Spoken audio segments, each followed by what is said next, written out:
Buenas noches con todos los participantes. Bien, hoy damos inicio al cuarto módulo. Antes de ello, por favor, hacerles acordar a todos los participantes que deben ingresar con sus nombres y apellidos completos.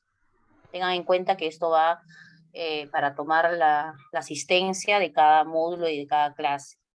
Los que aún están con otros nombres, por favor, corregirlo para que pueda tomar nota la persona encargada. Bien, gracias. Hoy damos inicio al cuarto módulo. En esta oportunidad, el ponente de este módulo estará a cargo del ingeniero geógrafo de la Universidad Nacional Federico Villarreal, egresado de la maestría en Ciencias Sociales con mención en Gestión de Riesgo de Desastres, de la Universidad Continental, con especialización en Gestión de Riesgo de Desastres y Cambio Climático, con experiencia en procesos de gestión multisectorial participativa para la gestión del riesgo, reasentamiento poblacional para las zonas de muy alto riesgo no mitigable. Docente universitario en cursos de especialización para formación de evaluadores de riesgos originados por fenómenos naturales. A la fecha, labora en la Dirección de Gestión de Procesos del CNPRE. Con ustedes, el ingeniero Oscar Manuel Aguirre Gonzalo. Adelante, ingeniero. Muchas gracias. Sí, nuevamente saludarlos a todos para seguir compartiendo. En este caso ya vamos a hablar de un proceso post-desastre, ¿no es así? Justo en el tema de la gestión prospectiva y correctiva, inicialmente hablábamos de tres procesos iniciales, ¿no? Del proceso de estimación, del proceso de prevención y reducción de riesgo, y en ese sentido hay un cuarto proceso que también está dentro de este enfoque de prospectiva y correctiva, que es el proceso de la reconstrucción. Entonces, en ese sentido, ya habiéndose desarrollado todo este proceso, por no decir este desarrollo de los procesos de manera continua en la planificación del desarrollo, haciendo énfasis en los diagnósticos sobre el territorio, sobre los procesos que se vienen implementando, ¿no? A través de la planificación del desarrollo, del desarrollo urbano, etcétera, donde vamos a reducir los riesgos o vamos a evitar que se generen nuevos riesgos a través del cumplimiento de las normativas, al cambio de uso de suelo, etcétera, ¿no? Y en ese sentido, también tenemos algunos riesgos residuales o algunos riesgos que no hemos gestionado. Y hay toda una temática en el tema reactivo para la preparación y para una adecuada respuesta y todo un proceso de recuperación. El proceso de recuperación inicia desde el desastre, después que se ha materializado con el proceso de rehabilitación. Ahí se hacen las primeras acciones para poder dar una recuperación inmediata de algunos servicios principales que nuevamente van a continuar en un proceso ya de reconstrucción para dar la solución definitiva.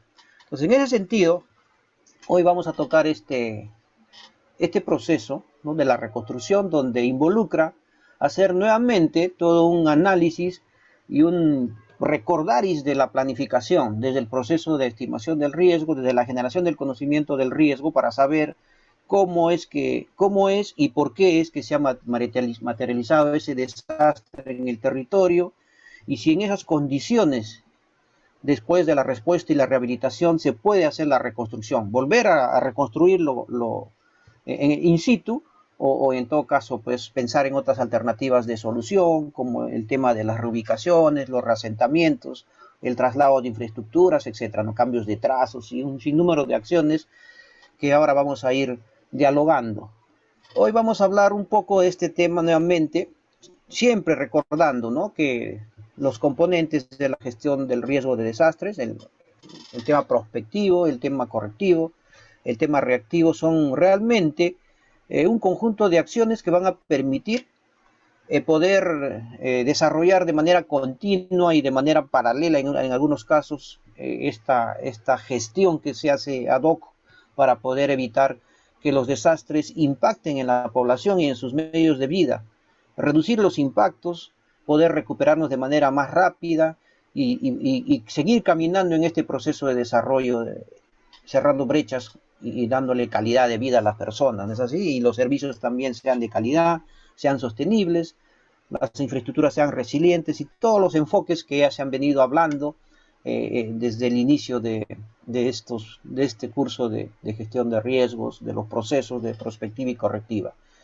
En prospectiva, volvemos a reiterar, tenemos que planificar el desarrollo para evitar que se siga construyendo los riesgos, ¿no? En el entendido de que no se construye una ciudad para volver a reconstruirla cada 2 años, cada 3 años, o reubicarla o reasentarla cada cierto tiempo. La visión de ciudades ahora son ciudades resilientes, sostenibles, que van a perdurar por el tiempo. Entonces así nuestras ciudades tienen pues años, muchos años de vida, y sobre esa mirada misma hay que darle la sostenibilidad, ir orientando que estos espacios donde va a crecer la población, donde va a seguir consolidándose, se haga evitando pues construir riesgo futuro. ¿No es así?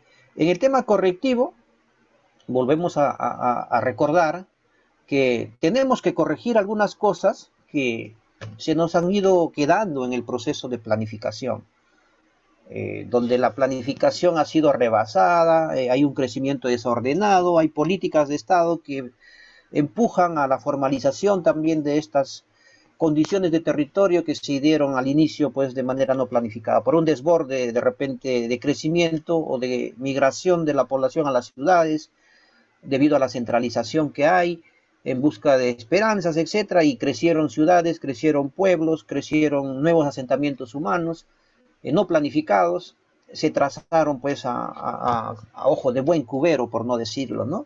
Se distribuyeron las manzanas, se ocuparon los cerros, las laderas, no se consignó un planeamiento para poder dejar el cauce de la quebrada seca, no se consignaron los aportes, no hay áreas verdes, las secciones de vía son, vamos a decir, no son normativas, los reglamentos no han sido aplicados en el territorio. Entonces es ahí donde vamos a corregir o reducir esos riesgos que se están manifestando en el territorio y que hacen inviable o pueden poner en riesgo de materializarse un desastre en esos ámbitos susceptibles y donde tenemos pues también población expuesta y vulnerable por esas condiciones que se han dado en el territorio. Entonces en ese sentido ya hablaríamos pues de poder hacer ese diagnóstico, ¿no? Como hablamos en los módulos anteriores del proceso de estimación, este proceso diagnóstico de generación del conocimiento, un proceso importante, todos los procesos son importantes, pero vamos a decir que el de estimación es mucho más importante que todos ellos, porque es un diagnóstico. Vamos a ponerle el termómetro al paciente para saber cómo está su temperatura y si requiere pues incorporar ciertas condiciones de tratamiento, ¿no es así? Y ya es en el tema de prevención que vamos a ir aplicando estas recomendaciones y situaciones también que en algún momento van a determinar que hay peligro inminente y bueno, pues se ejecutarán las acciones de la gestión reactiva de preparación y una situación de respuesta de ser necesario ante una materialización de ese peligro inminente. Entonces la estimación del riesgo nos da esa mirada, ¿no? Para poder hacer intervenciones en la planificación y también de la manera inmediata o mediata para reaccionar ante una situación de peligro inminente. Entonces, en ese sentido, ya vamos viendo cómo va desarrollándose estos procesos. Una vez materializado el desastre, una vez que se materialice el desastre, ya se responde, ¿no? Se atiende las emergencias, se atiende al desastre, se hace pues una evaluación de daños para ver qué necesidades tenemos, para poder ver qué cosa hay que rehabilitar, ¿no? En el primer inicio de recuperación, qué vamos a rehabilitar y qué vamos a reconstruir. Entonces, si hay infraestructura colapsada, infraestructura de vivienda, infraestructura vial, de transporte, de educación, servicios de riego, etcétera, ¿no? Entonces hay que hacer toda una evaluación ya del impacto del desastre para poder determinar ya el proceso de reconstrucción. Entonces ahí entramos ya nosotros a poder trabajar estos temas, ¿no? Entonces, siempre haciendo el recordaris de este proceso de conocimiento del riesgo, ¿no? No hay que olvidarse. Este proceso de generación del conocimiento del riesgo nos va a dar la información. Después del desastre, también vamos a necesitar hacer informes de evaluación del riesgo para determinar si vamos a reconstruir en in situ o tomar otras acciones. Escenarios probables de riesgo que tenemos que elaborar ante la materialización del desastre y ver si las condiciones de susceptibilidad del territorio más el desastre manifiesto van a permitir la perspectiva de la reconstrucción. Instrumentos de planificación y gestión, ver si los usos están adecuadamente establecidos o fue parte de la vulnerabilidad o la fragilidad que se tenía en ese contexto impactado. Entonces vamos a hablar también de poder actualizar instrumentos de planificación, información de instituciones técnicas científicas que van a opinar, van a hacer caracterizaciones de los fenómenos que se han manifestado o los que se puedan ir manifestando ante esta situación del fenómeno que ha desencadenado. Entonces vamos a ir conversando de ello también. Información generada por la población sobre estos peligros potenciales, alternativas de solución, políticas, normas, planes de desarrollo de los 3 niveles de gobierno. En el territorio sabemos que en un centro poblado tenemos pues inversiones de los 3 niveles de gobierno, ¿no? Hay una inversión en educación, que es del sector educación, de infraestructuras de salud, que también están a cargo del sector de salud, otras infraestructuras estratégicas, ¿no? Vías nacionales, vías regionales, vías departamentales, vías locales, etcétera, trochas carrozables, y cada uno tiene pues una competencia, ¿no? De los niveles de gobierno.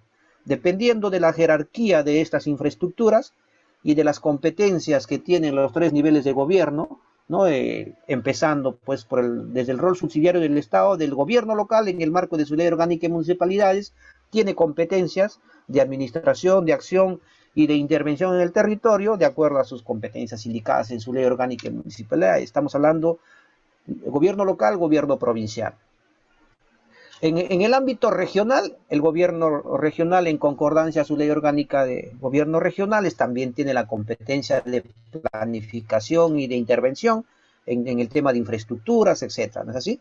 Es vamos a decir, es el órgano que hace el rol de bisagra o de articulación con el sector nacional, ¿no? A través de las direcciones regionales, para ver pues las políticas sectoriales y aplique en el territorio en coordinación y articulación con los gobiernos locales, ¿no? A través de los PDCs, de los planes de desarrollo concertado, regional, local, debidamente alineados.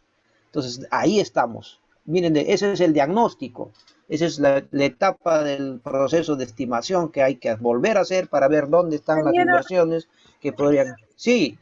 Ingeniero, buenas adelante. noches. No sé si está avanzando la diapositiva, solamente está en la carátula. A ver, vamos a ver.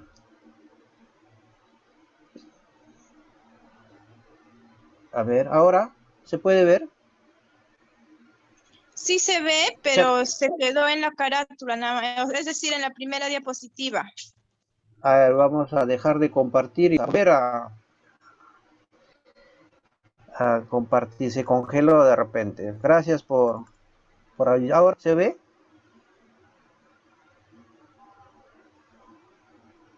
Ahora sigue sí. La carátula.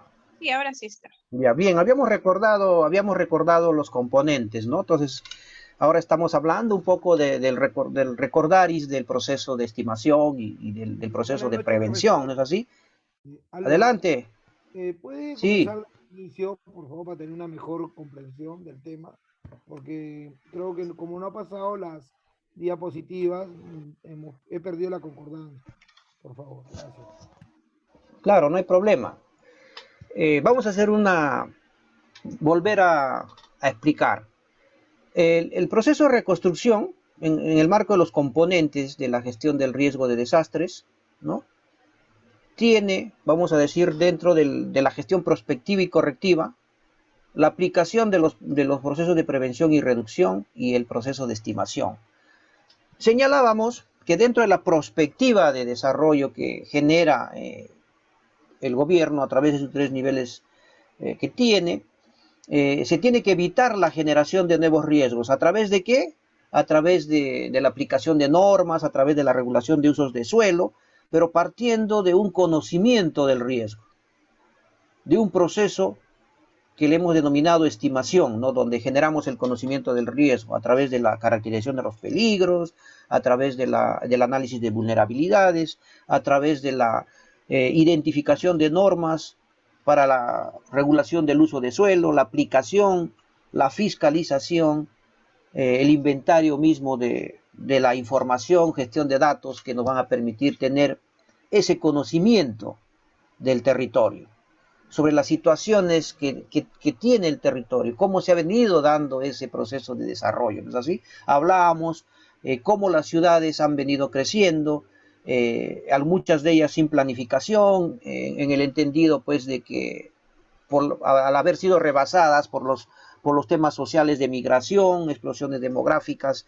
y otras condiciones que se dieron en el territorio, entonces las ciudades han crecido de manera exponencial y vamos a decir, rebasaron la planificación y vemos pues que tenemos situaciones que hay que ser corregidas, ¿no? Y en ese sentido, para poder recuperar esas condiciones de calidad, de sostenibilidad en el territorio, bajo el conocimiento del riesgo, aplicaremos algunas acciones de prevención y reducción para que ya no se siga construyendo vulnerabilidad ni se siga consolidando el riesgo, a través del cumplimiento de las normas, a través de, vamos a decir, del cambio de uso de suelo, de la regulación del suelo y o de repente intervenciones estructurales que puedan darle la sostenibilidad a esa zona de riesgo, ¿no?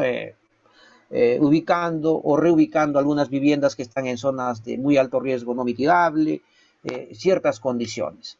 ¿Correcto? Entonces, en ese sentido, en gestión prospectiva y correctiva, desarrollamos esos procesos. Igualmente, este proceso de diagnóstico también nos permite identificar situaciones de peligro inminente, situaciones donde puede materializarse el desastre y en ese sentido se aplican acciones en el tema de gestión reactiva, ¿no es así? Se declara un estado de emergencia y o una situación de emergencia en el ámbito afectado y se interviene a través de la preparación respuesta antes que se materialice el desastre. Por peligro inminente. ¿No es así? Estamos hablando que el proceso de estimación desde la prospección en el tema de gestión reactiva, bajo ese conocimiento del riesgo que tenemos a través del peligro inminente, situaciones que se pueden materializar y se accionan, por no decir los planes, el plan de preparación, el plan de contingencia, etcétera, y caminarán ahí en sus respectivas acciones. No obstante, hay fenómenos o hay situaciones de riesgo que no han sido gestionados o al haber sido gestionados hay riesgos residuales que en algún momento se pueden manifestar en un desastre. Se manifiesta el desastre, se responde, después de la respuesta se ve que cómo vamos a recuperar algunos servicios básicos, la recuperación, ¿no? Los primeros inicios de la recuperación. Se identifican a través de los EDANS qué cosa ha sido afectado, qué ha sido colapsado y qué cosa requiere una recuperación inmediata, no ha sido afectada en su totalidad, etcétera, se rehabilitará. Y la solución definitiva para poder reconstruir en ese ámbito afectado inicia el proceso de reconstrucción, donde también volvemos a hacer nuevamente las acciones de conocimiento del riesgo, ¿no? Sobre la base de los escenarios, sobre la base de los estudios de evaluación de riesgo, para determinar si en ese ámbito afectado vamos a volver a reconstruir, las condiciones se han dado o hay alta susceptibilidad, no es posible reconstruir, y verificar pues instrumentos de planificación y gestión, si la asignación del uso del suelo es conforme o fue parte de la vulnerabilidad o la fragilidad que tuvo ese elemento expuesto, sea infraestructura, sea vivienda, etcétera, ¿no? Cultivos, etcétera, los elementos expuestos que hayan sido afectados en ese ámbito del desastre. Y se generará información del ente técnico científico para caracterizar nuevamente ese territorio y ver cómo iniciamos estos procesos, generamos información, revisamos políticas, planes de desarrollo, recursos humanos, recursos financieros, ¿no? Entonces no hay mucha planificación presupuestaria para el tema de reconstrucción, ¿no es así? Entonces no tenemos presupuestos asignados, sabiendo que mañana se va a caer el 40%, el 60% de las viviendas en la ciudad de Lima, por decir, ¿no? Entonces, bajo ese conocimiento no hay una planificación presupuestaria, ¿no? No tenemos, entonces se trabaja ya con bonos, etcétera. Y es un tema de gestión del desastre, ¿no? Que también requiere. Entonces, toda esa mirada se viene dando pues desde el conocimiento del riesgo. Y son acciones preventivas o también de resilientes que vamos a tener que tomar, ¿no? Sobre esta priorización de actividades, para que no se generen los riesgos manifiestos, no se repita nuevamente la misma situación, ¿no?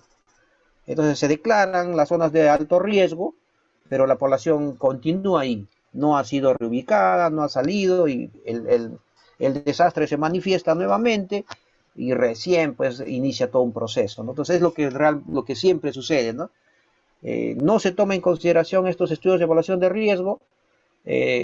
Después que pasó el desastre, se atendió la emergencia o el desastre, la población vuelve a su normal desarrollo, pero en la zona de riesgo. Entonces, eso es lo que hay que evitar. Entonces, en prevención es lo que se quiere hacer. Y se involucran pues actividades que van al tema de planificación en el mediano o largo plazo, porque hay que actualizar instrumentos de desarrollo urbano, de uso de suelo, hay que incorporar proyectos de inversión que puedan reducir ese riesgo manifiesto en el territorio y que lo hace susceptible a que pueda repetirse nuevamente el desastre. Y aquí ya estaríamos hablando del tema de reducción, ¿no? De proyectos de inversión incorporados en estos programas presupuestales del nivel sectorial, del nivel regional, del nivel local. Acciones de ejecución inmediata, ¿no? Que nos permitan ir incorporando. Pero sabemos que nuestro sistema de gestión pública pues también tiene todo un proceso, ¿no? Hay que incorporar en el plan, en la programación multianual de inversiones, toda la idea de proyecto. Entonces hay toda una situación de proactividad que hay que realizar. Sobre la base de estos instrumentos de planificación que deben estar debidamente alineados bajo la perspectiva de objetivos estratégicos o actividades estratégicas, se alinean y luego aterrizarán pues en los POIs, ¿no es así? Para poder ya ir avanzando. Entonces aquí hacemos un ejemplo, ¿no? De la estimación del riesgo. En la estimación del riesgo volvemos a generar nuestro conocimiento, fenómeno del niño, cualquier fenómeno que se haya dado, hay que caracterizar nuevamente el territorio, cómo está manifiesto, y sobre eso iniciaremos todo un proceso de reconstrucción, ¿no? Viendo pues la integralidad de repente del problema, donde también incorporaremos acciones de prevención, de reducción, acciones de alerta temprana que permitan hacer todo un manejo de ese territorio afectado. ¿No es así? Entonces el plan integral va a tener esas connotaciones, va a tener algunos proyectos de inversión que van a ir a la prevención, algunos proyectos de inversión que van a ir a la reducción, tendrán actividades, tendrán programas, ¿no? Que van a ir al tema de la reactivación económica, irán al tema de la recuperación social, de la reactivación física, etc. ¿No es así? Entonces hacemos nuevamente el proceso continuo y paralelo que se dan de los procesos de la gestión del riesgo de desastres para poder ir consolidando ya. Pero vemos que el proceso de desarrollo continúa, ¿no es así? Continúa, se sigue dando pues situaciones donde no hay planificación, ¿no? Se siguen manifestando también los desastres nuevamente y hay que seguir trabajando en el tema de gestión de riesgos. La fenomenología va a seguir, ¿no? Entonces pasó el Niño, vino el sismo de 6.1, pasó el de 6.1, vino el de 7.5, vino el de 8.0, de repente. Entonces tenemos diferente fenomenología que también tenemos que ir analizando en este proceso de reconstrucción, ¿no es así? Entonces, en ese sentido, esta continuidad de gestión de riesgo de desastres en la reconstrucción tiene que tener esa mirada, ¿no es así? Bajo los escenarios probables que se puedan presentar, entonces hay que incorporar, actualizar algunos instrumentos, ¿no? Como ya hemos venido viendo, en el MARC se han desarrollado actualización de planes de desarrollo urbano, etc. Entonces, bajo esas miradas, este proceso de reconstrucción inicia pues todo un sinnúmero de acciones. Nuestro lineamiento, en este caso nuestro lineamiento para el proceso de reconstrucción, que es aprobado por la resolución ministerial 147-147-2016 PCM, establece algunos, vamos a decir, lineamientos y acciones, ¿no? No obstante, también el proceso de reconstrucción tiene subprocesos, ¿no? Y eso lo vamos a ver ahora. Entonces, este proceso se comprende acciones que se realizan para establecer condiciones sostenibles de desarrollo en las áreas afectadas, reduciendo el riesgo anterior, dice, al desastre, ¿no? Hay que reducir esos riesgos, asegurando la recuperación física, social, así como la reactivación económica de las comunidades afectadas. Entonces necesitamos asegurar eso, ¿no? Que esta recuperación física de infraestructura, de vivienda, de salud, de comunicaciones, de servicios básicos, puedan ser restablecidos, pero de manera definitiva. ¿No es así? En algunos casos ya las reubicaciones temporales van a tener que hacer ya pues, servicios definitivos de electrificación, de agua, desagüe, saneamiento. Entonces, este proceso de reconstrucción permite hacer gestiones ex ante del desastre y post desastre. Entonces, por eso la importancia, ¿no? De que se tenga que mirar desde la integralidad, no mirar el proceso de reconstrucción después que haya ocurrido un desastre. Eso es la enseñanza que nos ha dejado los desastres que se han venido manifestando y sobre los cuales se han implementado acciones de reconstrucción. Tenemos que planificar la recuperación con antelación a la ocurrencia de un desastre bajo un enfoque de sostenibilidad.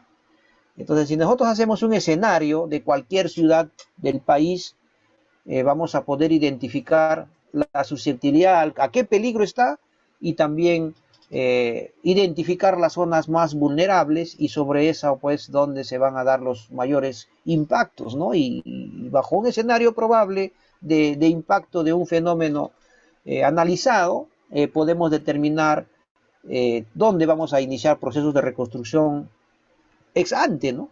Y vamos a poder cuantificar cuánta población hay, qué tipo de infraestructura tenemos expuesta y sobre eso pues hacer un plan prospectivo de reconstrucción. Entonces ahora todavía pues eso no se aplica, ¿no? Estamos iniciando la implementación del proceso de reconstrucción después de varios años de ejercicio que se viene dando ya en el tema de la gestión de riesgo de desastres, ¿no? Entonces hay que anticipar y preparar la institucionalidad. ¿Quién va a asumir este proceso de reconstrucción? ¿No? ¿Quién es el que asume? Entonces sabemos que en el rol subsidiario del Estado, los tres niveles de gobierno están en esa, vamos a decir, en esa condición de poder asumir y gestionar un proceso de reconstrucción. Pero hay niveles también de intervención que vamos a explicar. Entonces hay que prever qué políticas, qué mecanismos, qué instrumentos vamos a desarrollar para poder acelerar esta recuperación, para que la recuperación sea mucho más rápida, ¿no? y efectiva. La teoría al territorio, por no decirlo, ¿no? Entonces, y en el momento, pues, no estar viendo qué mecanismos se van a desarrollar y que las normas necesitan actualizar, por aquí hay una contradicción de dispositivos, y eso se está viendo, ¿no? A la fecha, ¿no? En una situación ya post-desastre, ¿no? Esta recuperación que se viene planificando de ámbitos afectados, con mejores procesos, dice, sin reconstruir el riesgo anterior al desastre o construir nuevos riesgos. O sea, no queremos volver a construir vulnerabilidad sabiendo pues que hay un fenómeno recurrente y no hemos incorporado medidas de protección, obras de regulación, cambiado el uso de suelo, etcétera, que ordene de una u otra forma esa susceptibilidad que había en el territorio y la vulnerabilidad que teníamos por la falta de planificación o porque faltó algo en ese proceso de planificación. ¿No es así? Entonces, en ese sentido, se analiza si la reconstrucción va a ser in situ. Entonces, ahí procederá pues todo un proceso de reactivación económica, recuperación física y social. Habrá que hacer los estudios de evaluación de riesgo, la identificación de las zonas afectadas y priorizar las intervenciones in situ. Si las condiciones del territorio no me son adecuadas, estaré pensando pues en un proceso de reubicación o reasentamiento poblacional, de ser el caso. Y estos mecanismos y procedimientos que van a permitir que el proceso de reconstrucción camine, ¿no? Y quiénes van a ser los responsables. Entonces, dentro de los subprocesos de la reconstrucción, para lograr la recuperación física, social, económica, de una manera articulada, ¿no? En el tema de gestión, desde las dos miradas que hemos indicado, desde las dos miradas ex ante y post desastre, tiene que definirse un esquema institucional. Los principales ejecutores del riesgo de desastre son los gobiernos locales y los gobiernos regionales, en principio, ¿no es así? Porque son los que tienen, vamos a decir, competencias exclusivas en el territorio de administración, de regulación, y que tienen también competencias compartidas con algunos sectores que también hacen intervenciones en el territorio. Pero son los gobiernos locales y gobiernos regionales los que tienen, en principio, que ver ese tema. O sea, están a cargo de los 7 procesos. Y esa definición institucional, en principio, partirá por ahí. Pero vemos que todavía nuestras capacidades de poder enfrentar un proceso de planificación integrada, articulada, es débil. Entonces, estamos hablando de un ámbito regional que articule esa mirada de los gobiernos locales, o en todo caso, de un ámbito nacional que permita una reconstrucción desde la mirada sectorial, pero en coordinación con los ámbitos regionales y provinciales, ¿no? Es un caso particular del que tenemos ahora, ¿no? Definir esos alcances, ¿no? ¿Cómo vamos a definir esos alcances?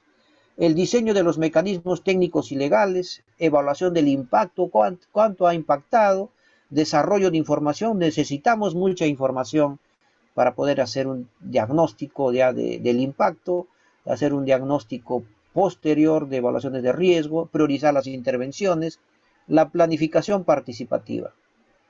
Entonces así vamos a hacer intervenciones locales, vamos a hacer intervenciones multisectoriales. Entonces tiene que haber una participación constante de los actores involucrados aquí. El inventario de la infraestructura dañada y su priorización, ¿no? ¿Qué recuperamos primero? ¿Qué reconstruimos primero? Reconstruimos primero el Palacio de Gobierno, la posta de salud, el hospital, los colegios, las viviendas, el servicio de agua, electrificación. Entonces ahí tendremos que hacer todo un análisis, ¿no? Sobre las normativas ya planteadas, ¿no? Los servicios básicos, de primera línea, etcétera, serán los que tendrán esa prioridad de reconstrucción, ¿no? Y la información pública que tiene que haber, la comunicación permanente, transparente a la población, ¿no? Para que esté al tanto de que se avanza en el proceso de recuperar esa zona afectada. Y todo un proceso de seguimiento y evaluación que permita ir mejorando la implementación del proceso. Esta implementación se va a hacer a través de un plan de reconstrucción, de un plan integral de reconstrucción. Entonces ese plan será pues regularmente, o en algunos casos no será actualizado si es que está adecuado, pero si hay necesidad de actualizarlo, mejorarlo, tendrá ese proceso, ¿no? Como ha venido sucediendo con el plan integral de la reconstrucción con cambios, ¿no? Ha tenido varias modificaciones, varias aclaraciones, etcétera, y ese es el proceso de ir implementando estas acciones. Entonces, este esquema institucional que nos va a permitir desarrollar la gestión de coordinación requerida para este proceso bajo los lineamientos de la Política Nacional de Gestión de Riesgo, va a estar pues fundamentada en algunos criterios, ¿no? En que estos ámbitos, vamos a decir, local, provincial, regional, sobre esa base que tendrá que trabajar, ¿no es así? La magnitud del evento, ¿no? La magnitud del evento, ¿cuál ha sido? El ámbito geográfico impactado, las zonas de acogida, las zonas de recuperación, daños o pérdidas asociadas a la emergencia o al desastre, capacidad técnica, operativa, logística y administrativa de los gobiernos regionales y locales. Eso va a determinar cómo definimos el esquema institucional para delimitar el ámbito de la reconstrucción, ¿no? Entonces así hablamos, ¿no? En claro, ¿quién asume ese reto? Entonces aquí tenemos algunos antecedentes. El sismo del 2001 en el sur, en Arequipa, parte de Moquegua, Tacna, Puno, lo asumió un organismo de reconstrucción y desarrollo del sur, el ORDESUR, ¿no? Que fue pues un grupo de ámbito sectorial, incluso multisectorial, para poder hacer la reconstrucción del sur, ¿no? Aquí estamos hablando pues del periodo en que recién dejaba el poder nuestro extinto presidente interino Valentín Paniagua, ¿no? Y transfería el gobierno a Toledo. ¿No es así? No sé si se acuerdan ustedes de esa fecha. Toledo inicia el Ordesur y empieza un proceso de reconstrucción en la parte sur. El año 2007, para reconstruir los impactos del sismo del 15 de agosto, hablamos de Forsur, ¿no es así? También tiene sus particularidades, ha tenido sus impactos y tiene algunas experiencias o lecciones aprendidas que tenemos que tener en cuenta, que no se repitan, ¿no es así? Porque hay cosas que han quedado, pues, que no deben hacerse. Ahora estamos viviendo también un proceso de reconstrucción con cambios, ¿no? Ante el fenómeno del niño costero, esto es de intervención multisectorial. La Autoridad de Reconstrucción con Cambios está adscrita a la Presidencia del Consejo de Ministros.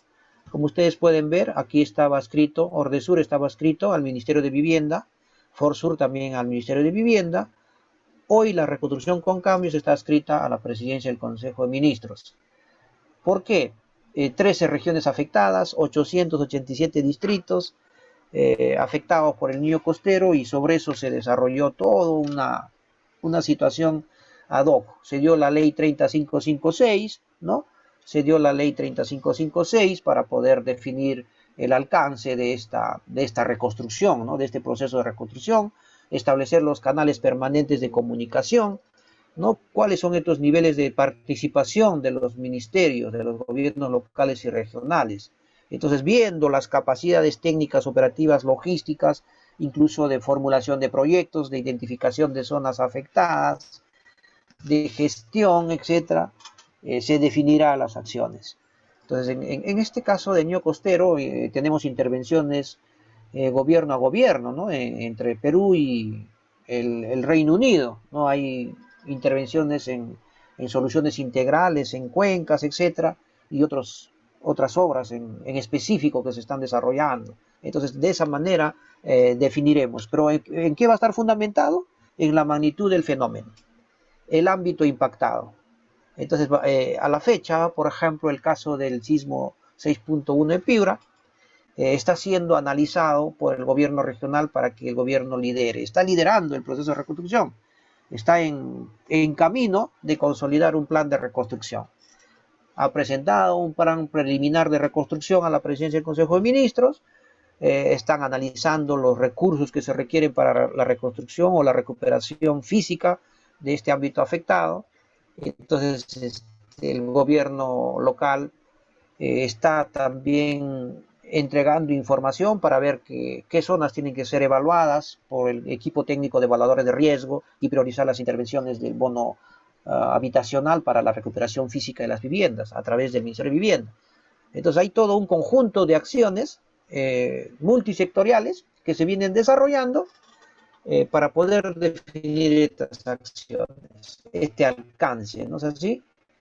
Y tener pues una institucionalidad ya definitiva para este caso en particular, ¿no? Acá estamos hablando, ¿no? Del ámbito afectado, zona de acogida, daños a la infraestructura, efectos socioeconómicos y ambientales, la capacidad técnica, logística de comprometida en la reconstrucción. Entonces, si el gobierno regional no puede manejar todo este proceso, pedirá que el plan sea de manejo multisectorial.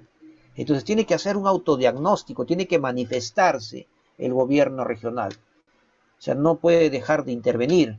Entonces, el lineamiento establece con claridad que el gobierno regional asume, en este caso, como ya son varias provincias que han sido afectadas, Sullana, Piura, que han sido afectadas, y sobre eso hay varios distritos, y el gobierno regional asumió en el tema del liderazgo de la reconstrucción.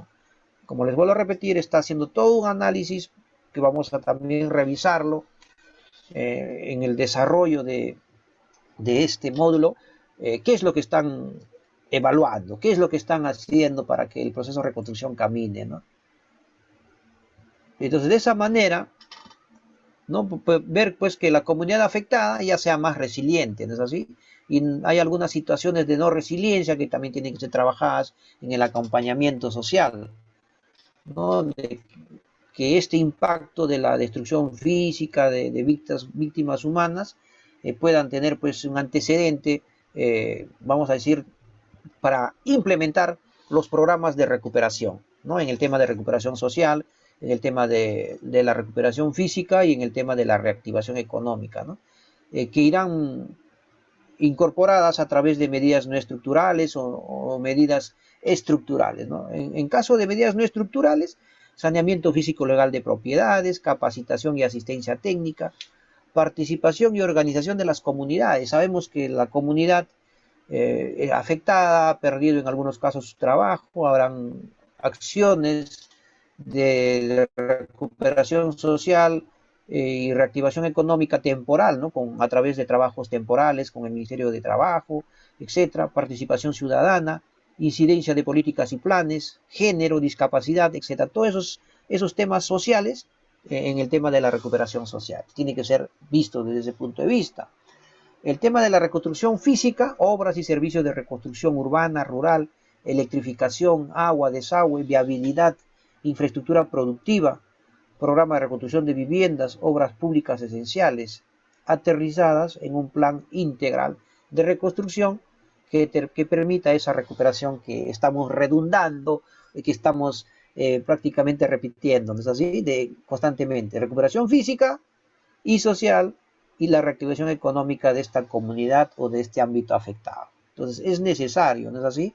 Entonces, en esa situación de diagnóstico, estamos hablando pues de un tema de planificación del desarrollo. Entonces, aquí tenemos que tener bastante criterio y también comprender que la gestión de riesgo de desastres no es solamente de la Oficina de Gestión de Riesgos o Defensa Civil, ¿no? La gestión de riesgo de desastres es del gobierno regional, del gobierno local, del ministerio, del sector nacional en su conjunto.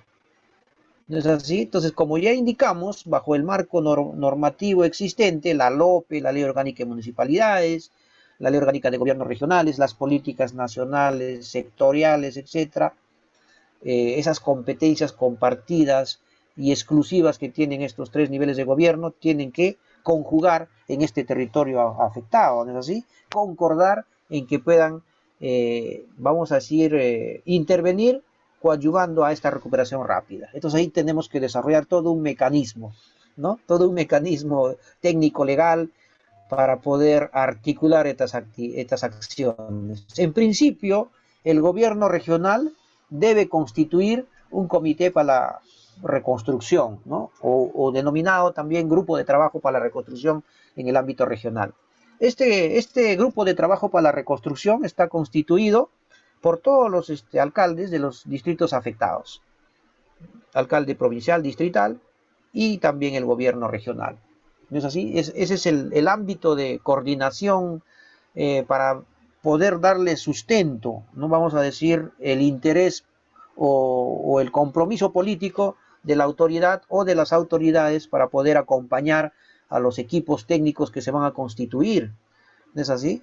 Esos mecanismos técnicos legales que se van a requerir para formular un plan en el tema de la reconstrucción, ¿no? Estas directivas de los tres niveles de gobierno que van a permitir implementar estas acciones, ¿no? Estos mecanismos de coordinación y articulación, algunas normas en específico, ¿no? Que van a decretos de urgencia, algunas medidas, resoluciones ejecutivas regionales que permitan conformar los equipos, articular, vamos a decir, mover presupuestos, etcétera. Hay todo un tema de gestión pública compleja que se va a tener que ir dando ahí, desde las inversiones, desde la propia gestión, desde la parte operativa, etcétera, ¿no? Que vamos a tener que ir manejando.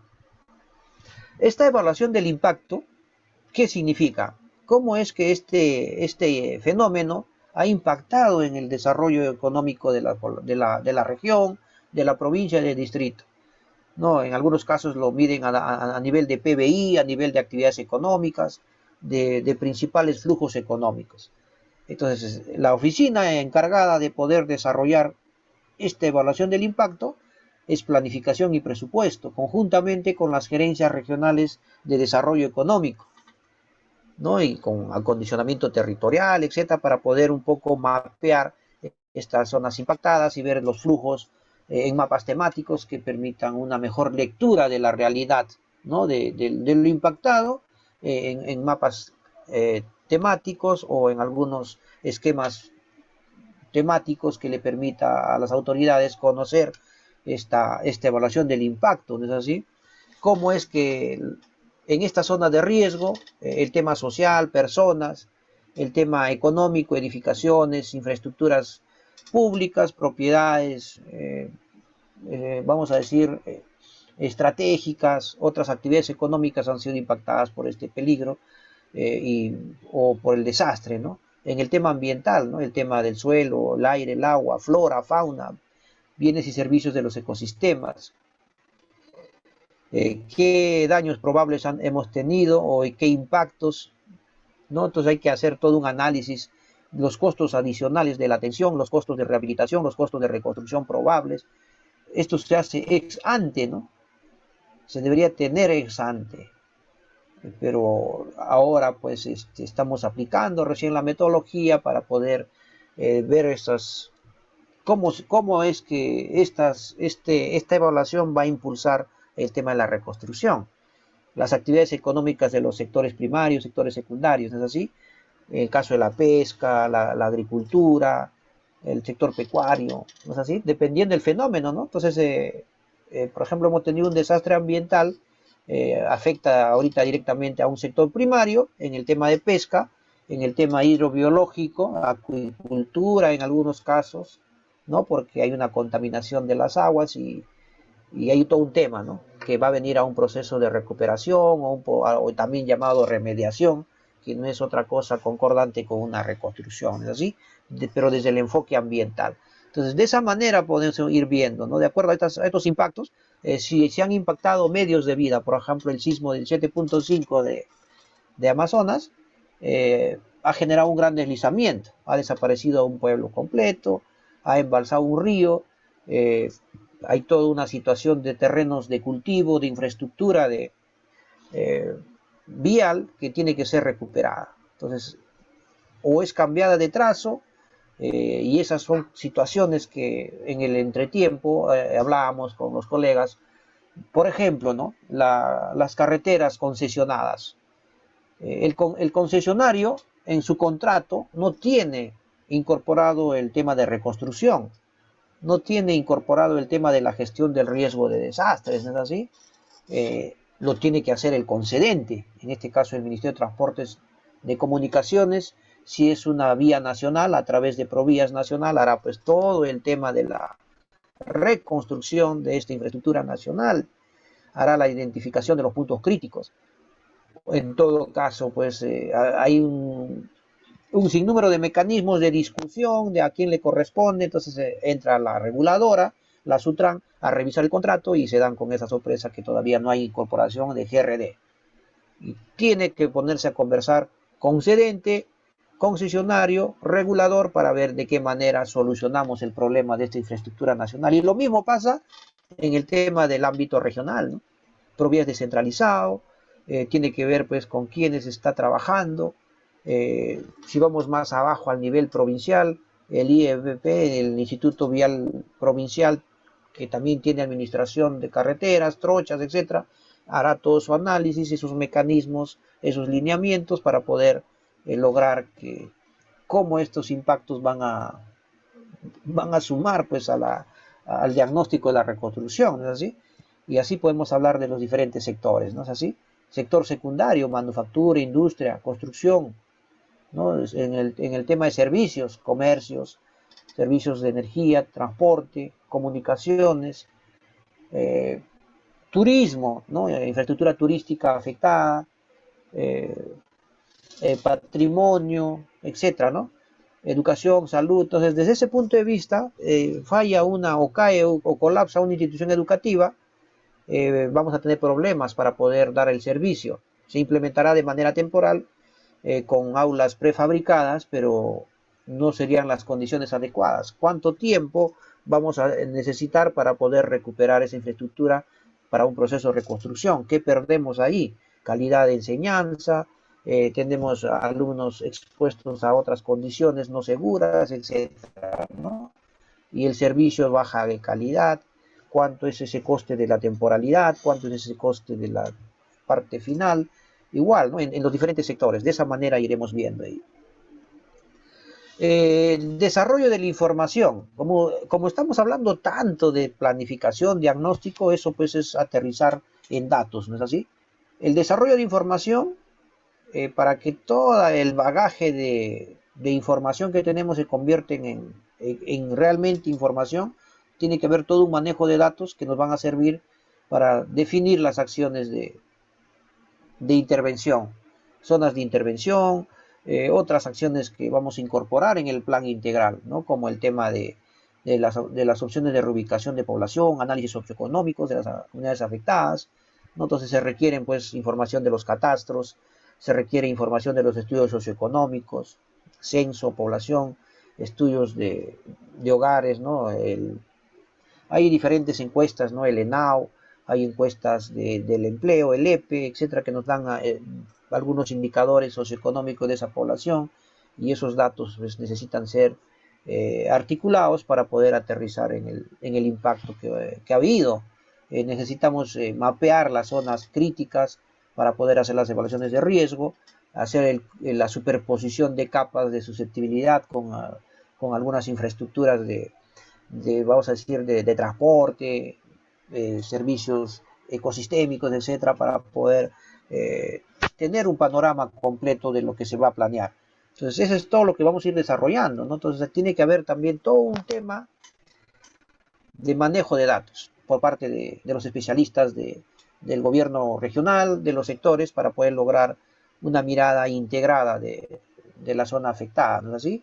Y que esta también pueda ser traducida a los actores involucrados, a los diferentes actores, que pueda hablar dónde están esas viviendas afectadas bajo mapas temáticos bien sencillos y poder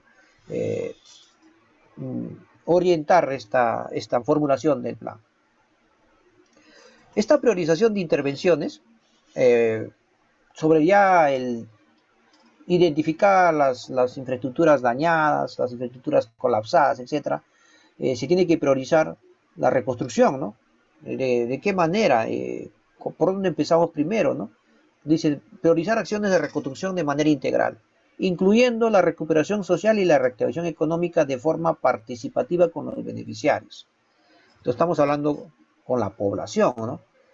Formular los proyectos, esas intervenciones, dónde van a estar, tienen que estar alineadas a las políticas, a los programas de inversión, tiene que estar alineado pues a los presupuestos, ¿no? Y sobre ello, pues sobre ese diagnóstico, poder ya tener todo un programa de inversiones que pueda reducir ese impacto de este fenómeno afectado. Y los financiamientos, ¿no? ¿De dónde va a salir ese financiamiento? ¿De qué programas presupuestales? Recursos ordinarios, directamente recaudados, por transferencias directas de programa 068, otros programas presupuestales, y de acuerdo a ello priorizarán, ¿no? a qué plan de gestión se integrará. Algunos irán a proyectos priorizados en el Plan Nacional de Infraestructura, otros irán al Plan Nacional de Infraestructura de Riego, otros irán a la infraestructura vial, etc. Entonces hay todo un mecanismo de articulación que también va a necesitar ser analizado, ¿no es así? En el tema de la planificación participativa es importante, ¿no?, que estos planes sean trabajados con los actores de la zona afectada, con el conocimiento de ellos y con los aportes, ¿no?, para que no se reproduzcan los riesgos. Entonces, algunas veces se planifica la reconstrucción, pero la población no está enterada y la población sigue construyendo en zonas de riesgo. Se ha zonificado que es una zona de alto riesgo, pero hay ausencia ahí del Estado porque no fiscaliza, no hace de conocimiento a la población, no complementa los planes de reubicación y genera esa vulnerabilidad. Se repite la construcción de riesgo, ¿no? Entonces es necesario que haya toda una planificación integral para que puedan pues, irse definiendo estos alcances, estas estrategias de implementación y las responsabilidades, ¿no? ¿Quiénes son los responsables de ejecutarlas, ¿no? Entonces no es que se declaró la emergencia y ahora le toca pues asumir al nivel 4 o al nivel 5 y los demás sectores o los niveles de gobierno se van a sentar al estrado y miran cómo se reconstruyen. No es así. Todos tenemos que seguir trabajando, ¿no es así? Porque hay competencias directas independientemente de atender el programa integral de reconstrucción, de gestión de proyectos, ¿no? De autorizaciones, de habilitaciones urbanas, de licencias, vamos a llamarle títulos habilitantes, que algunos instrumentos o licencias se conocen, ¿no? Para que los proyectos caminen, que están en competencias también de los gobiernos locales, de los gobiernos regionales. Entonces, tiene que haber toda una articulación, o sea, no necesariamente tenemos que sentarnos en el estrado y ver el desfile. Tenemos que desfilar ahí, tenemos que participar ahí. De repente estamos en la banda o de repente estamos en diferentes acciones, pero estamos en el proceso. Entonces, eso es lo que hay que entender, reiterar, ¿no es así?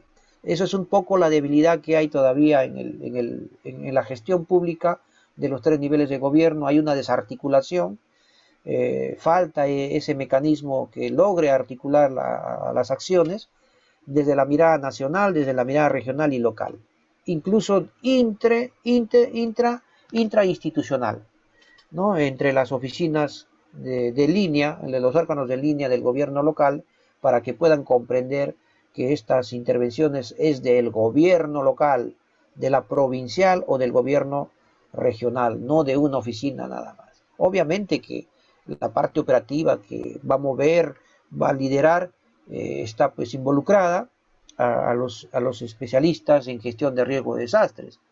No obstante, las inversiones tienen que ir de la mano con los formuladores de proyecto, con el área de infraestructura, con el área de desarrollo económico, participación ciudadana, que permita vamos a decir, este engrane de población, este engrane de actores en el territorio y lograr pues esta implementación de planes, ¿así? Entonces, esa es un poco la mirada que tenemos. Entonces, esa es un poco la idea de ir, vamos a ver qué pasa. Voy a poner otro internet de respaldo en caso baje. Disculpa un segundito, por favor, por ahí me dicen que se está entrecortando. Vamos a poner otro internet de respaldo. A veces sube, baja la señal, entonces vamos a poner otra línea. Bien. Entonces, en ese sentido, es necesario, ¿no?, que podamos identificar dónde nos encontramos y cuál es nuestra competencia. Revisemos nuestras competencias que están en nuestro ROF, ¿no? Así, ¿qué competencias tenemos y que están alineadas con la gestión del riesgo de desastres en el tema de la reconstrucción, en el tema de prospectiva correctiva? ¿No es así? Entonces hay que ver qué competencias tenemos, analizar desde la oficina en la que nos encontramos, cuál es la intervención en el proceso de gestión de riesgos que nos corresponde dar. El inventario de la infraestructura dañada y priorizada dice diseñar un procedimiento así como las herramientas de inventario de la infraestructura pública dañada.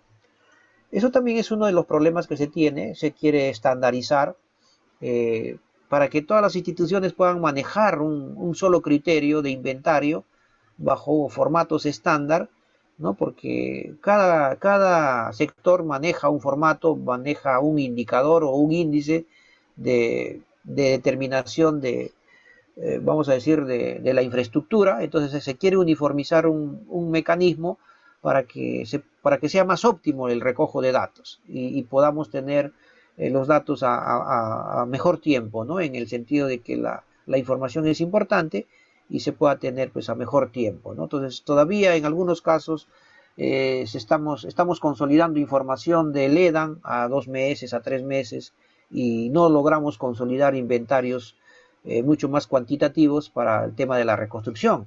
Entonces, esa es una realidad que estamos viviendo en los mecanismos. Entonces, hay que manejar todo este procedimiento de herramientas de inventario. Entonces, desde la mirada que se tiene ahora de estos procesos de reconstrucción que se vienen dando en Piura, en Amazonas, probablemente en Cajamarca, ¿no? Y porque van de la mano, porque son 4 regiones afectadas: Amazonas, San Martín, Cajamarca y Loreto. Entonces, donde hay mayor, vamos a decir, impacto del fenómeno es en Amazonas. Entonces, ahí ya se están viendo algunas acciones, como también se han venido viendo en Piura, lo que está sucediendo respecto al inventario y la priorización de estos programas de proyectos de inversión pública para reconstrucción. Entonces, hay que tener en cuenta la programación de la disponibilidad de recursos, ¿no es así? Las unidades ejecutoras competentes de nivel nacional y subnacional. Entonces, si vemos que tenemos que formular proyectos de educación, salud, hay que identificar a la unidad ejecutora y formuladora inmediatamente. Entonces, ahí nos tienen que ayudar las direcciones regionales, o en todo caso la Oficina de Planificación y Presupuesto, cuál proyecto, etcétera. Y para eso es los mecanismos de coordinación. Entonces ahí es lo que vamos a poder un poco descifrar estos temas, ¿no? Entonces ahí tiene que poner de su parte estas oficinas en el contexto. Entonces este inventario en principio de EDAN se tiene que traducir pues en datos más cuantitativos de todo lo afectado, ¿no es así? La evaluación de impacto del fenómeno del Niño, que lo trabajó el PNUD del año 2018 en adelante, creo que recién se terminó el 2021, ¿no? Todavía no ha salido publicado, está todavía a punto de publicarse esta evaluación del impacto, donde se puede ver pues, realmente cuáles han sido esos impactos cuantitativos, ya hablando en tema de presupuesto, en tema de afectaciones, etcétera, ¿no? Entonces, es todo un trabajo arduo, ¿no? que requiere, y que a veces eso un poco ralentiza o pone pues alarga los procesos de implementación. Los datos son importantes, ¿no? Entonces, si no se tiene la información, es un poco difícil saber cuál es esa línea de base que nos va a permitir marcar un primer paso, ¿no? Entonces, de esa manera, ¿no? Entonces, es importante que tengamos en cuenta todos estos procedimientos. La información pública, a través de esta formulación participativa del plan integral, es importante a fin de que no se reproduzcan los riesgos preexistentes. Si estamos zonificando zonas de riesgo no mitigable, esa difusión y ese manejo de la información con la población tiene que tener también un mecanismo.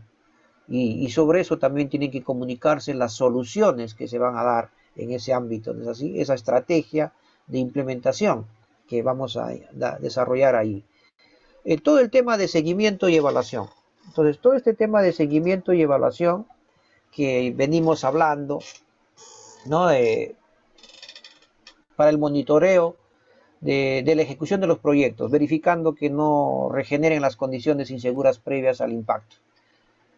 Comentario, ¿no? Por ejemplo, Centro Poblado de Checras, aquí en provincia de Huaura, Centro Poblado Tulpay, distrito de Checras,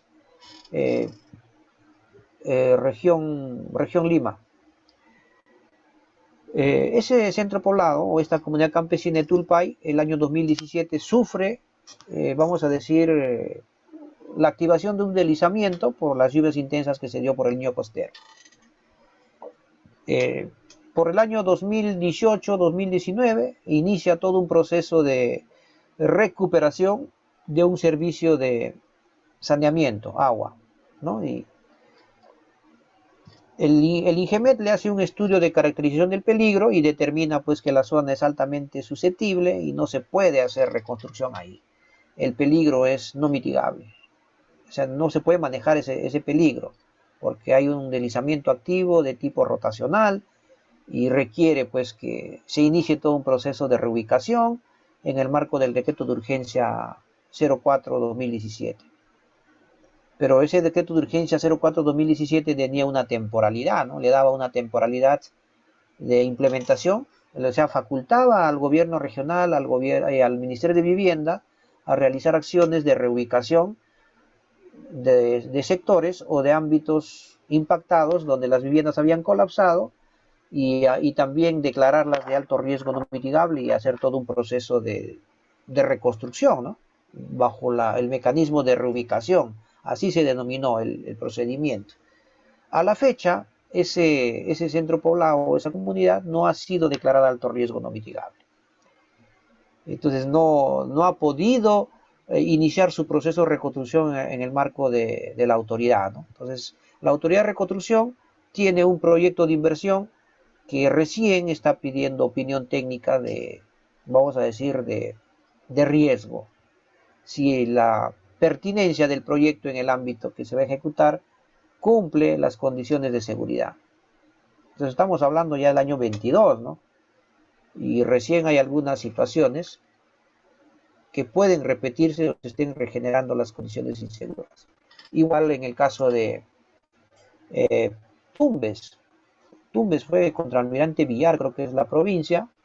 Igual, ¿no? Un sistema de saneamiento requiere la opinión de que esta infraestructura o este proyecto de inversión no está en una zona de riesgo.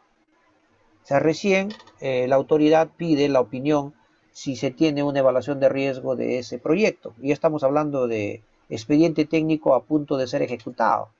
¿Qué sucede si se determina que con la evaluación de riesgo esa zona es de riesgo no mitigable? Hemos perdido tiempo, hemos perdido inversión, ya tenemos un proyecto a punto de ejecutarse, está ya para asignar presupuesto, ¿no? Entrar al proceso de implementación, o sea, la cartera ya está incluso entregada a un ejecutor. Otro caso, Amazonas. Se hizo todo un procedimiento para identificar una comunidad nativa, un anexo que estaba en una zona inundable.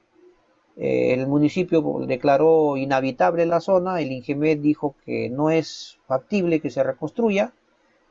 El gobierno regional pide opinión respecto a la ejecución de un proyecto. El consorcio tenía el contrato ya con resolución emitida por el Programa Nacional de Saneamiento Rural para la ejecución. Cuando va a poner la primera piedra, le notifican que es una zona de riesgo. Entonces ya hemos pasado pues varios procedimientos, ¿no? Se ha elaborado el proyecto, se ha hecho el levantamiento topográfico, se ha diseñado, se ha hecho los costeos, etc., ¿no? Entonces esos procesos no deben regenerar las condiciones inseguras previas. No obstante, todavía se viene repitiendo, ¿no? Entonces, ¿quién tiene la responsabilidad ahí? Lo tiene también el gobierno local, lo tiene también el gobierno regional, que a través de sus unidades de planeamiento, de formulación de proyectos, ¿no? de los órganos que hacen esta concordancia de instrumentos, no están tomando, pues, vamos a decir, en serio la gestión de riesgo de desastres. Saben que se están desarrollando acciones en esos ámbitos afectados, pero nadie dice nada,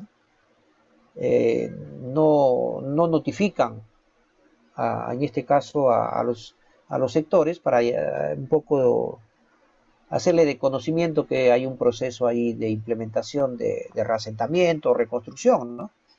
Entonces, hay una desarticulación, ¿no? Entonces no conversan, y eso es lo que sucede. Entonces, es importante tener algunos mecanismos de seguimiento y evaluación de estas acciones para poder ir haciendo la retroalimentación y los inputs, dónde están distribuidas en el ámbito del territorio afectado, dónde están esos proyectos, quién es el ejecutor y de qué manera poder hacer un seguimiento, ¿no? Para ir incorporando estos puntos.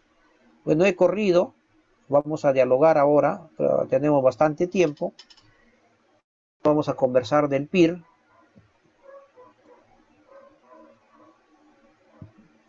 Aquí dejamos abierta la sala para poder ir conversando respecto a este proceso, dado que este proceso involucra también hablar del proceso de estimación, hablar del proceso de prevención y reducción, porque dentro de la elaboración del Plan Integral de Reconstrucción estamos hablando de creación de nuevos servicios, creación de servicios de educación, estamos hablando de creación de servicios de infraestructura educativa u otros servicios que van a requerir una evaluación de riesgo, ¿no? Y si va a requerir una evaluación de riesgo, estamos hablando del proceso de estimación del riesgo, ¿no? Que va a definir si ese proyecto es sostenible o requiere de repente también incorporar una medida de reducción para su sostenibilidad, y eso hará pues que el proyecto incremente en algunos costos y se haga una evaluación beneficio-costo para determinar su sostenibilidad. Entonces ahí tendremos que analizar pues el beneficio-costo con proyecto o con medidas de reducción y sin medidas de reducción, ¿no? Y en la sostenibilidad del proyecto. ¿Cuál es el periodo de vida de ese proyecto sin la medida de reducción? ¿Y cuál sería el periodo de vida de ese proyecto con la medida de reducción? Y en ese sentido, yo los invito a ustedes a este diálogo, dado que tenemos todavía bastante tiempo.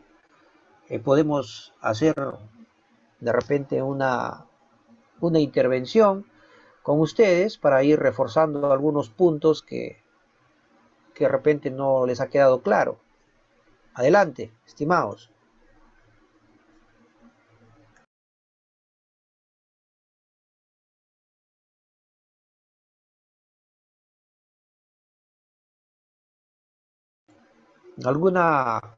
¿Algún comentario, duda, pregunta respecto al proceso de reconstrucción?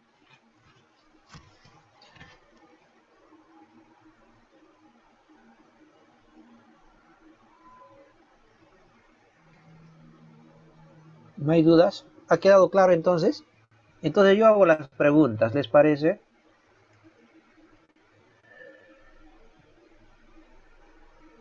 Ingeniero, buenas noches. No sé si... Adelante, Santos.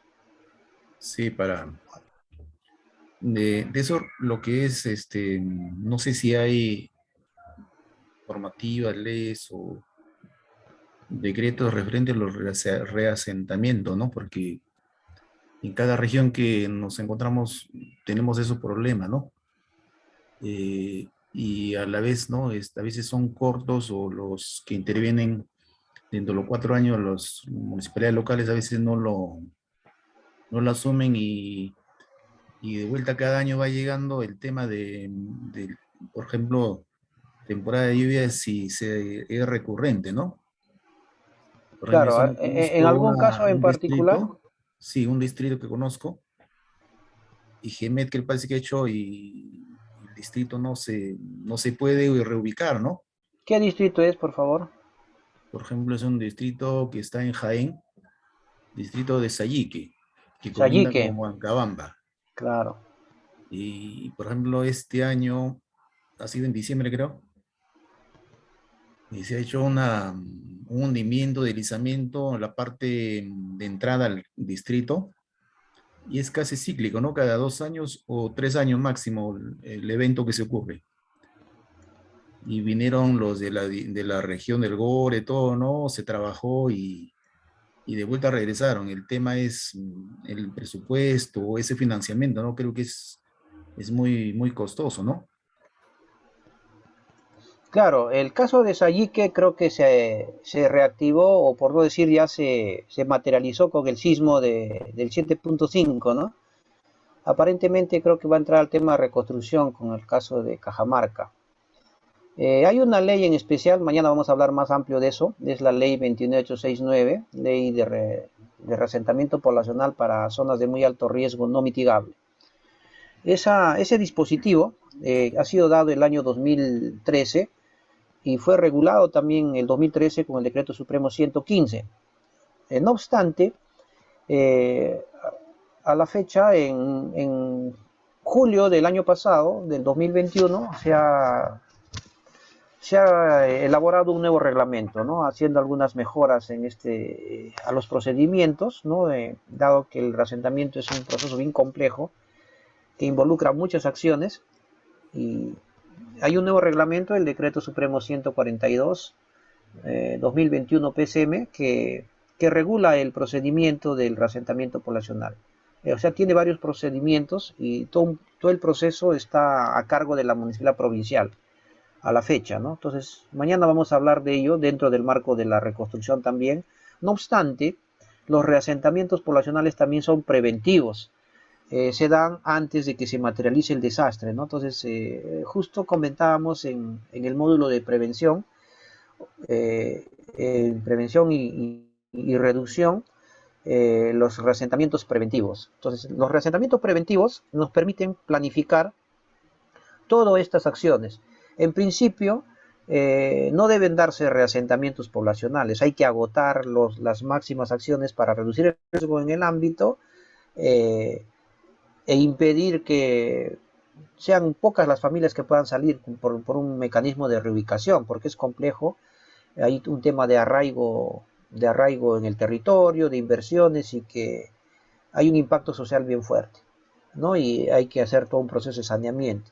Entonces, esa complejidad, la norma establece que para que tenga las garantías de que el reasentamiento sea exitoso, hay que reducir la cantidad de personas que tienen que ser reasentadas.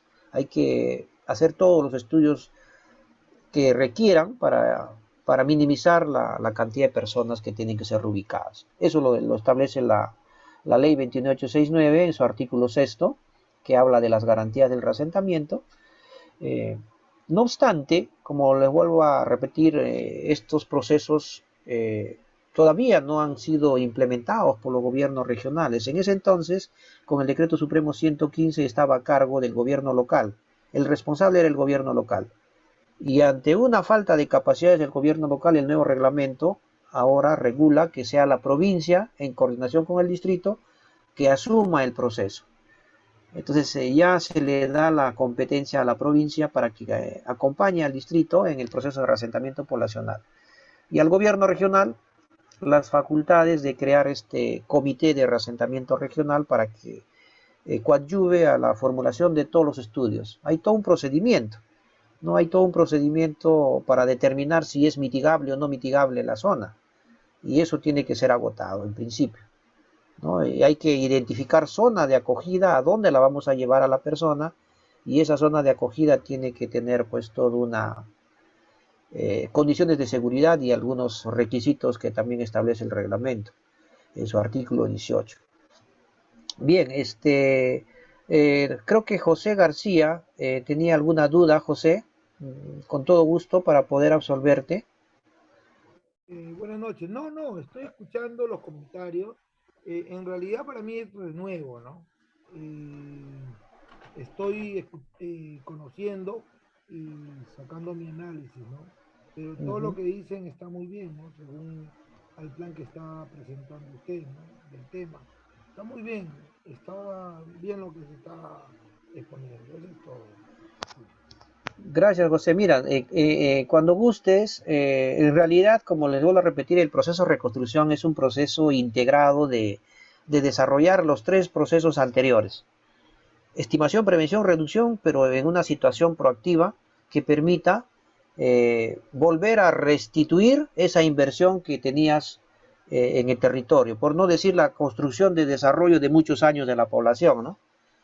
Esos pueblos que, por ejemplo, ¿no? Hacemos un caso bien particular que siempre lo pongo de ejemplo, que es el caso de Mirave, ¿no? El 2015, Mirave sufrió el efecto, o el impacto de un flujo de detritos. Eso ameritó que se determine el riesgo alto no mitigable y que se inicie todo un proceso de reasentamiento de ese poblado a una zona segura. Se identificó una zona. Para ese entonces había un número de familias, de algo de 300 familias, y debía iniciarse el proceso.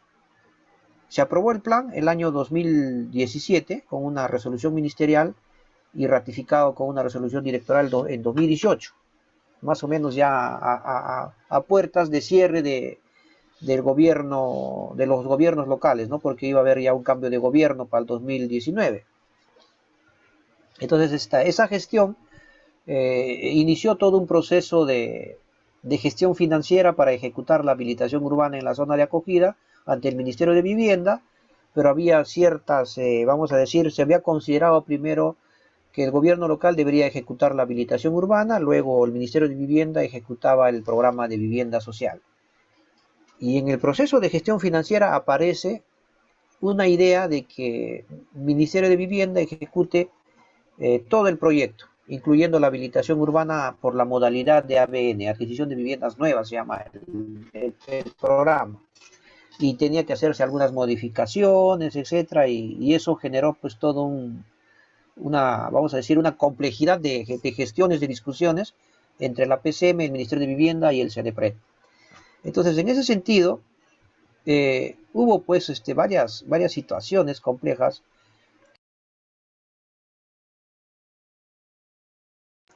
que tenían que regularse, ¿no? Y en ese caminar se viene pues el segundo fenómeno del año 2019, ¿no?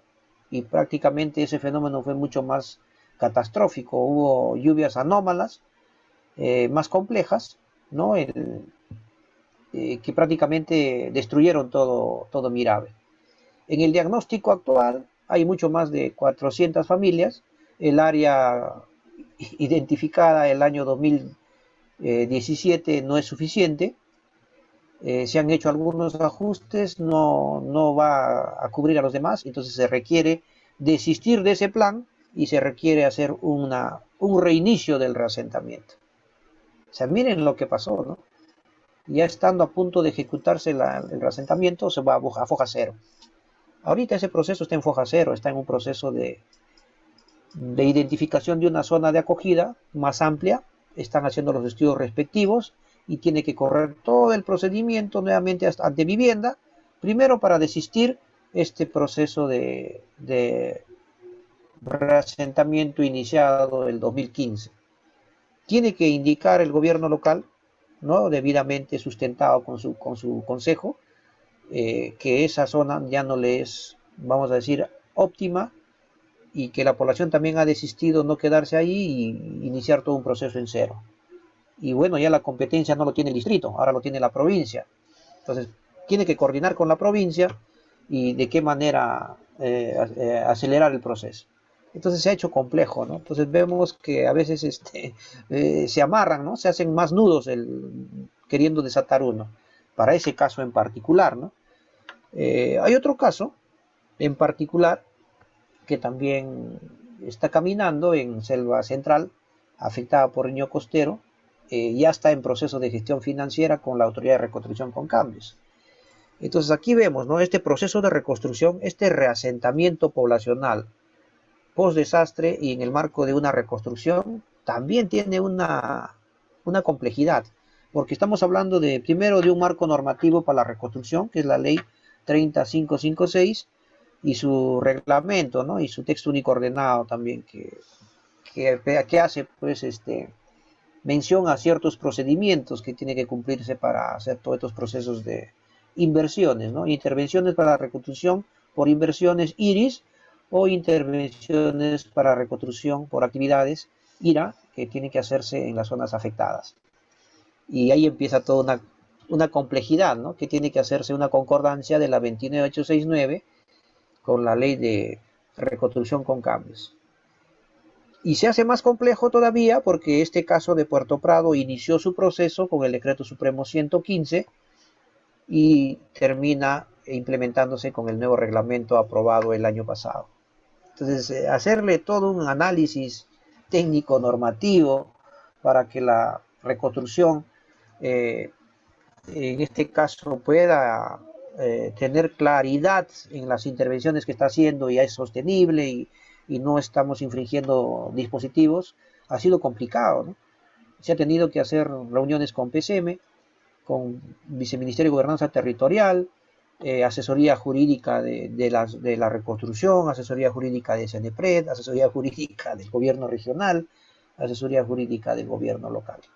Entonces ahí han hecho toda una discusión jurídica, por no decirlo, ¿no?, que hemos aterrizado en informes con apoyo de esos colegas especializados en derecho, para poder llegar a que ese plan se inicie su implementación. Hoy está corriendo ya un proceso de implementación está en gestión de transferencia de recursos y seguramente pronto tendremos noticias de eso.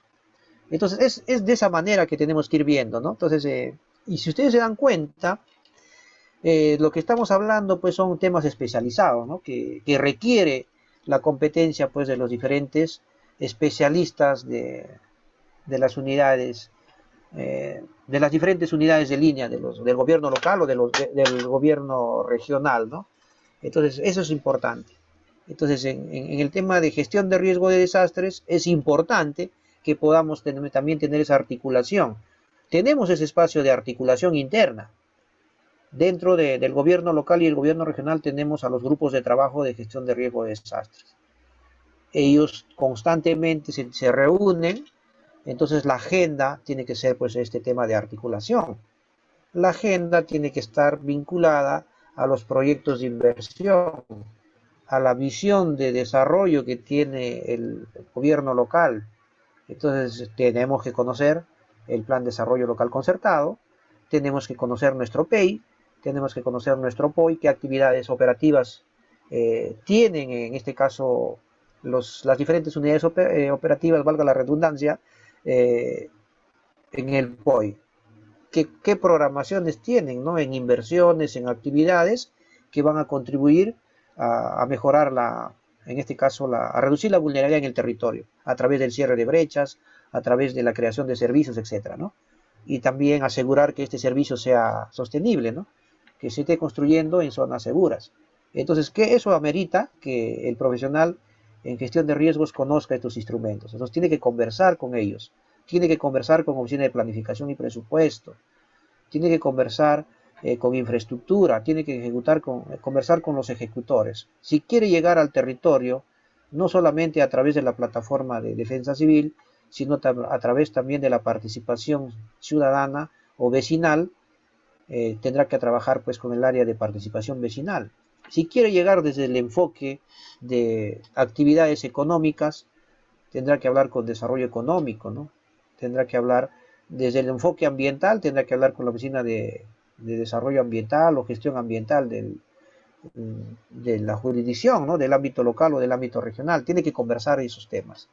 Si quiere hablar de temas de recursos hídricos con enfoque de cuenca para poder llegar al ALA, ¿no? Entonces hay que hablar pues con la oficina de recursos naturales, con el área de acondicionamiento territorial.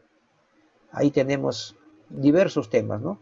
Vamos a hablar del tema de cambio climático, vamos a hablar de ecosistemas frágiles, que están en el territorio, en el ámbito donde tenemos a nuestra población expuesta y susceptible al impacto de un fenómeno que puede estar desarrollándose en concordancia con el desarrollo o, o también en la construcción de desarrollo o en la explotación de algún recurso. Esa es la integralidad que tenemos que ver, ¿no? Y eso se ve desde la mirada del proceso de estimación, donde ahí vamos a hacer todo un diagnóstico de qué instrumentos tiene el gobierno local, de las diferentes políticas, ¿no? Alineadas ya al desarrollo. Entonces, esa es un poco la mirada de esto, ¿no? No sé si hay alguna otra duda para poder seguir dándoles algunos aportes respecto a este tema.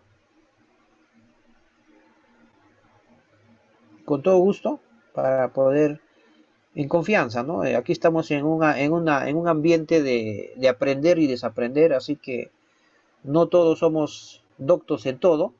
Las experiencias que tienen ustedes también nos van a ayudar a que podamos fortalecer a los diferentes participantes. Entonces es importante que también podamos participar. Adelante, colegas. Hola, buenas noches. Adelante, Jacqueline. ¿Qué tal? Buenas noches. Tengo una consulta. Para poder hacer lo que es el reasentamiento de la población, ¿qué instrumentos técnicos son necesarios? Puede ser un ADR o un EVAR, y si ese reasentamiento, esa propuesta de la zona a reasentar debe estar en el plan de prevención. Gracias, Jacqueline. Muy buena la pregunta. Obviamente, ¿no? Vamos a partir del punto. Si para que esté en el plan de prevención debimos haber hecho procesos de estimación e identificado como zona crítica. Y esa zona crítica, identifiqué que tenía que hacer una evaluación de riesgos. Aquí hay que tener bien claro, el ADR solamente es de aplicación exclusiva para fines de formalización. Para temas de inversiones es evaluación de riesgo de desastres, ¿ya? Es un informe EVAR. ¿Ya? Ahí hay que tener mucho cuidado.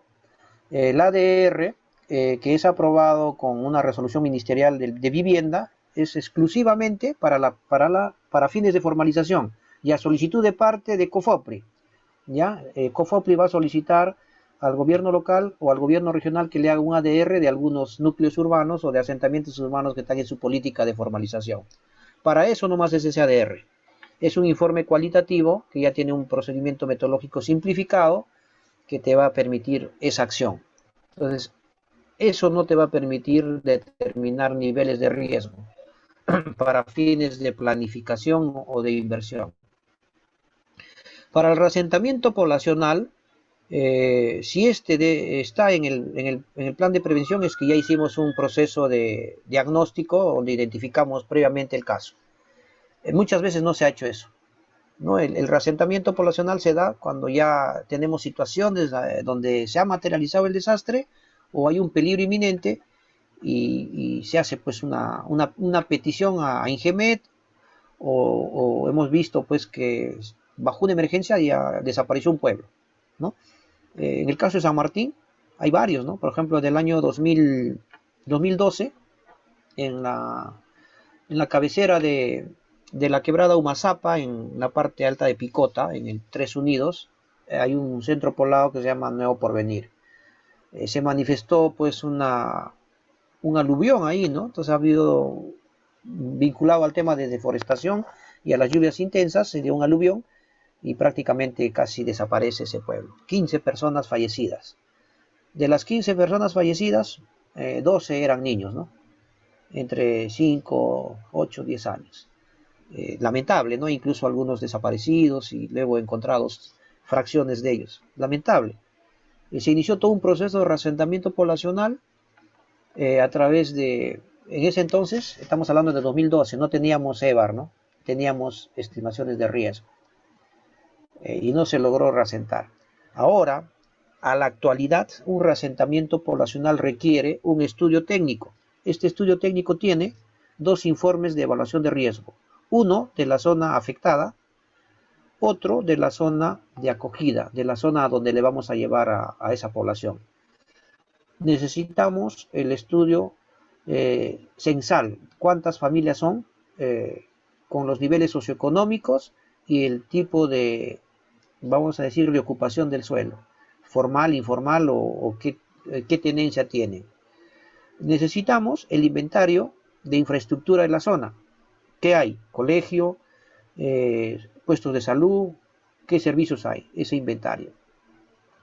Luego de ello, un informe que determine o que indique que esa zona de acogida cumple con los requisitos establecidos en el reglamento, en el artículo 18, que involucran el tema de accesibilidad, factibilidad a los servicios, sea segura, tenga estudios de evaluación de riesgos que ya mencionamos,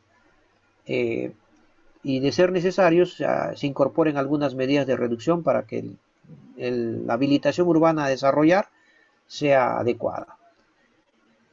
Eso es previamente. Luego de ello, ¿cuánto cuesta todo ese proceso? O sea, un costo estimado. Ese es el estudio técnico. Con ese estudio técnico voy a declarar la zona de alto riesgo no mitigable. El causal de reasentamiento es que esté declarado alto riesgo no mitigable, con el estudio técnico previo. Más la opinión legal de la Oficina de Asesoría Jurídica de la provincia, se declara de alto riesgo no mitigable con acuerdo de consejo. Con ese documento se remite al Ministerio de Vivienda para que el Ministerio de Vivienda vea la viabilidad de ese proceso. Esa viabilidad le da una opinión técnica y luego la remite a CENEPRED para que CENEPRED revise el contexto de riesgos y pasa a PCM. PCM saca la resolución de aprobación de la solicitud de reasentamiento, o sea, el sustento del reasentamiento. Sale la resolución y se puede hacer el plan. Todo lo que has planteado, el planeamiento previo que has hecho ahí, por ejemplo, necesitamos pues habilitación urbana, proyectos de luces, todos los costos que has estimado lo tienes que materializar en un plan. Y ese plan lo aprueba vivienda y ahí inicia el proceso de implementación. Entonces, esa es la complejidad, ¿no? Y eso es como lo que nosotros pedimos, por ejemplo, en un proceso de reconstrucción, la población es más vulnerable, o sea, la población lo ha perdido todo, incluso no puede volver a reconstruir in situ. ¿Se dan cuenta el escenario que tenemos ahí? Las zonas afectadas han perdido sus viviendas, han perdido sus inversiones y no puedo reconstruir in situ. Y tengo que traer un proceso complejo que es el de reasentamiento poblacional, donde primero tengo que identificar una zona con condiciones de seguridad para que pase todo un tamiz de estudios, ¿no? de evaluación de riesgo, de factibilidades, que no tenga restos arqueológicos, su CIRA, que no esté en zonas protegidas, hay que pasar el mapeo dentro de las áreas naturales protegidas, y si hay algún indicio de eso, ver que no esté dentro del área, no sé, hay todo un tema de diagnósticos que se tiene que hacer. Entonces se pone complejo, ¿no? Entonces en esa construcción, en esa reconstrucción con sostenibilidad, te piden que agotes todos los requisitos previos y proactivamente, ¿no? Proactivamente porque estamos en un proceso de reconstrucción, a diferencia de un proceso preventivo que sí lo puedes hacer. Mientras no se materialice el desastre, podemos todavía hacer gestión de ese riesgo con acciones de preparación, respuesta ante una situación de que se pueda manifestar. Y nos permite planificar porque la población todavía está ahí. No se ha materializado el desastre. Estamos haciendo la identificación, etc., ¿no? Y si se va a materializar el desastre, hemos identificado a dónde lo vamos a evacuar de manera temporal. Entonces hay todo un ejercicio que hay que hacer, ¿no? Y eso pues conjuntamente con INDECI se viene trabajando, ¿no? En el marco de la 29869 ellos ejecutan la parte reactiva, ¿no? En temas preventivos, pero todavía nos falta articular más, ¿no? con los gobiernos locales, ¿no? Y lo que mencionaba nuestro colega Santos, las gestiones pasan, ¿no? Las gestiones pasan y la nueva gestión a veces no toma en cuenta eso. Eso está sucediendo en Moquegua, con el caso del reasentamiento poblacional de Querapi, de varios centros poblados que están al pie de Lubinas. Inició más o menos el año 2012. La crisis de Lubinas inició en 2009. Salió una ley en específico para reasentar varios pueblos. El 2011-2012 teníamos algunos indicios de fumarolas de Lubinas, y el 2013 hay una crisis fuerte. Septiembre, octubre. Febrero de 2014 inició todo un proceso de reasentamiento poblacional del centro poblado Querapi y Tonoaya, en Sánchez Cerro, General Sánchez Cerro, Moquegua. Y se trasladaron a Pampa de Hawái en Mariscal Nieto, de una provincia a otra provincia. Entonces, como era complejo, las dos provincias no tenían capacidades, asumió el gobierno regional. En ese entonces era el gobernador, era el expresidente, ¿no? Martín Vizcarra, era el gobernador. Entonces se hizo todo un proceso y se inició el tema. Ahorita Querapi está prácticamente ya casi al 90% con infraestructura desarrollada en la zona de acogida, pero administrativamente no está regularizado, se ha paralizado, ¿no? Las otras gestiones no han continuado el proceso administrativo de aprobación del plan, de la solicitud. Sin embargo, hay ejecución casi a un 90% de la infraestructura de riego del sistema de agua potable, con ciertas deficiencias de construcción que están ahorita en un proceso también de auditoría. La parcelación y la habilitación urbana están ejecutadas. Hay electrificación y todo. Entonces, cada proceso de reasentamiento poblacional tiene su propia particularidad, ¿no? Entonces, tiene sus propias condiciones. Y eso también le da pues una complejidad al proceso, ¿no?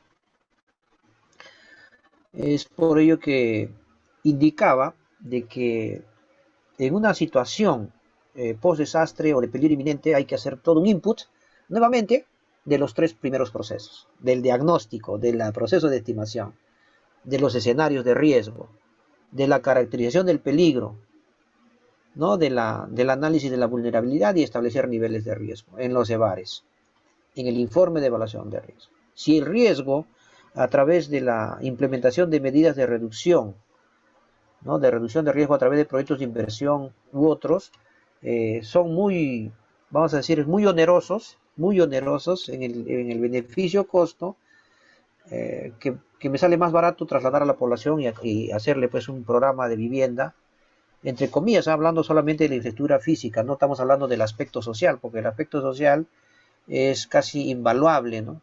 Como son externalidades, situaciones no tangibles de arraigo, de otras situaciones de empoderamiento que tiene, en este caso, la población en su ámbito del territorio, no son fácilmente cuantificables y valorizables, ¿no?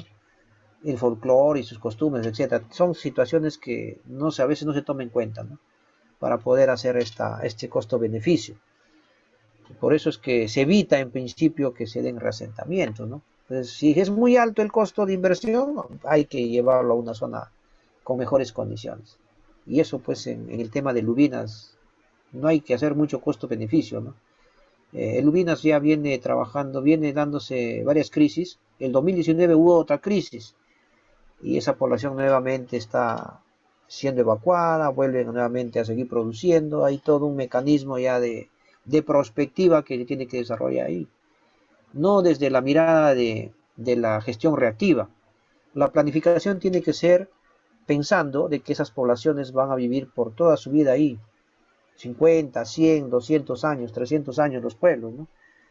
Y no podemos estar, pues, que cada crisis que haya, enviar mecanismos de evacuación a esas poblaciones. En todo caso, ver, pues, en la zona de refugio, que esta sea una nueva ciudad, y hay toda una discusión, ¿no? De que la zona de refugio temporal de uso definitivo se convierta en la nueva ciudad, y que ellos sigan desarrollando sus actividades de producción en las zonas de Lubinas, pero ya no deben haber servicios ahí ni viviendas, solamente actividades productivas. Y hay que desarrollar otros mecanismos, ¿no? De transporte, de articulación para que ellos tengan viviendas de uso temporal, solamente para pernoctar en condiciones de temporalidad para el tema de la producción de sus cultivos, etc. Entonces son mecanismos que hay que desarrollar con diferentes actores. ¿Ya? Entonces, esa es la mirada, ¿no? Que hay que tener. Bueno, y desde la mirada de la reconstrucción también, pues, in situ, en la mirada de la reconstrucción in situ, hay que priorizar qué inversiones vamos a desarrollar. Y a esas zonas afectadas hay que hacerle una evaluación de riesgo y o en todo caso revisar las asignaciones de uso de suelo que tiene ya en un PDU, en un PAT, en un plan de desarrollo rural, etcétera, ver de qué manera se están dando estos usos y si ese es compatible con la sostenibilidad que se quiere en el proceso de reconstrucción. Si no, pues se incorporan medidas correctivas o se incorporarán medidas preventivas cambiando el uso o implementando alguna normatividad en específico que oriente a esto, ¿no? A mejorar esas condiciones. Y eso es complejo, ¿no? Por cada sector, por cada uno de los sectores, agrícola, tema de transporte, de vivienda. Y bueno, a eso es lo que apunta también estos cursos, ¿no? De que ustedes un poco vayan abriendo esa perspectiva de conocimiento que hay que ir desarrollando dentro de sus ámbitos de trabajo con los que interactúan en el proceso de implementación de la gestión de riesgo de desastres, ¿no? Porque, como les vuelvo a repetir, desde el ex ante, desde la planificación de la gestión propia del riesgo de desastres con el conocimiento en estimación, ya podemos ir hablando también de reconstrucción, ¿no? Eso lo veníamos coordinando acá en Lima con la Municipalidad Metropolitana para desarrollar un plan en este caso de reconstrucción post-sismo, y nos asustamos, ¿no? del escenario que tenemos. Y es bien complejo. La municipalidad se quedó, pero nos quedamos con todos los equipos prácticamente preocupados porque esto va a superar pues el ámbito local, ¿no? Y más el regional, entonces van a necesitar un nivel 5 de calamidad, incluso de ayuda internacional para poder recuperar la capital, por el tema de activos críticos que tenemos, líneas de vida, prácticamente la capital del Perú, ahí está, hay centralización y eso va a generar mayor impacto, ¿no? Y también un proceso de reconstrucción mucho más complejo que los otros que venimos, vamos a decir, experimentando ahora, ¿no? Y ese es el escenario que tenemos. ¿Dudas, preguntas, colegas? Mañana vamos a hablar un poco más a detalle de cómo se formula un plan integral de reconstrucción y vamos a también a darles unas pautas más amplias del proceso de reasentamiento poblacional en el marco de la ley 29869 y su nuevo reglamento. Esa es la parte complementaria de este módulo, y al final de la clase va a haber un cuestionario de preguntas que van a tener que resolver. Bien, eso sería con ustedes, si no hay otras dudas y preguntas. Y si tienen dudas y preguntas para mañana, en el inicio del preámbulo, también lo podemos discutir, así que con todo gusto, no se desanimen. Si para mañana preparas tus preguntas y lo pasas por el chat, no hay problema. Podemos seguir compartiendo este tema, ¿no es así? Y eso es de harto debate, de arduo debate, y como les vuelvo a repetir, las diferentes casuísticas nos van a permitir desarrollar eso, ¿no? Por ejemplo, otro caso de reconstrucción del sismo de 2014 en Cusco, Paruro, ¿no? ¿Por qué se paralizó? Por el tema de cultura, ¿no? Porque todo tiene restos arqueológicos y no se puede continuar porque tiene que hacerse un monitoreo arqueológico y donde levantes una piedra vas a encontrar vestigio. Estamos hablando pues Cusco, ¿no?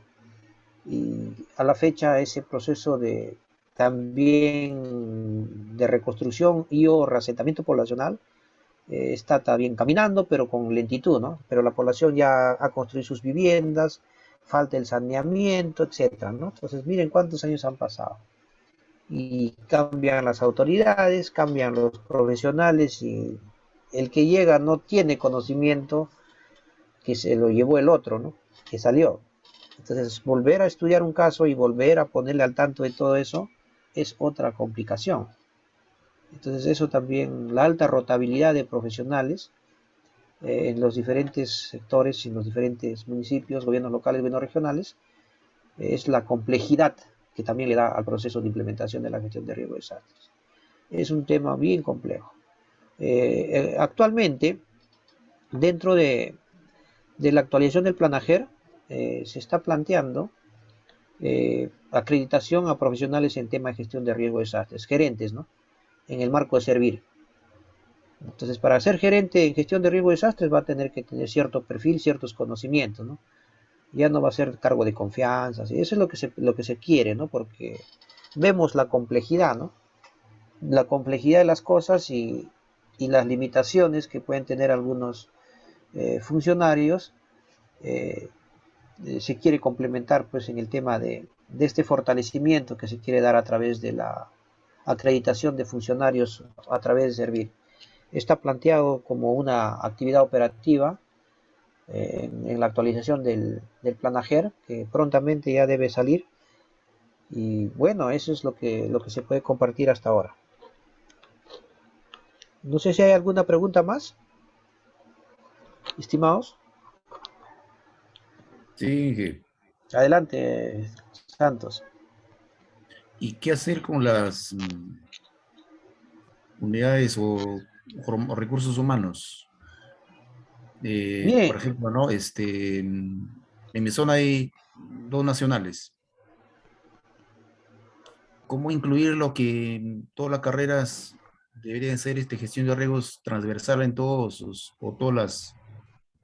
la carrera, ¿no? Por ejemplo, el que sale de ingeniería civil debe conocer muy amplio la gestión de riesgos y evaluar su vulnerabilidad. El forestal, Así el es. medio ambiente incluido. El de salud, Así es. conocer todo lo que es gestión de riesgos. Por ejemplo, nosotros manejamos lo que es hospitales seguros, ¿no? Y dentro de Así es. El ellos, índice de el hospitales ingeniero seguros. civil o arquitecto debe conocer la parte de los puentes, cómo deberían estar en tiempo de sismo, ¿no? ¿Qué antisísmica, ya no, de repente son otro dispositivo, ¿no? Y Así el es. contador Sí, igualito, ¿no? De cómo así es. haríamos SINGE, cuál podría ser una alternativa, presentarlo, una entidad para que sea algo ya, ¿no? Miren, Los empleados conozcan todo un tema, ¿no? la, claro, claro. La transversalización de la gestión de riesgo de desastres a través de primera educación, primero para sembrarla a través de los niños, ¿no? Nosotros somos una generación que estamos prácticamente ya, pues, por no decir, estamos implementando cosas, pero vamos a necesitar ir sembrando desde la escuela, ¿no? Con los niños. Ya también se está considerando, ¿no? El Ministerio de Educación tiene esa tarea, ese encargo de fortalecer la cultura de prevención y la transversalización a través de la educación básica regular, el enfoque de gestión de riesgo de desastres, ¿no? Seguramente van a tener que volver pues los cursos de ciencias naturales, geografía, etcétera, pero no solamente desde la mirada descriptiva, ¿no? Sino desde la mirada un poco más de desarrollo. Eso corresponderá ya en su momento desarrollar, también está entrando como una actividad estratégica o una actividad operativa, perdón, en el Planager. En el caso de la educación superior, las universidades también tienen ese encargo.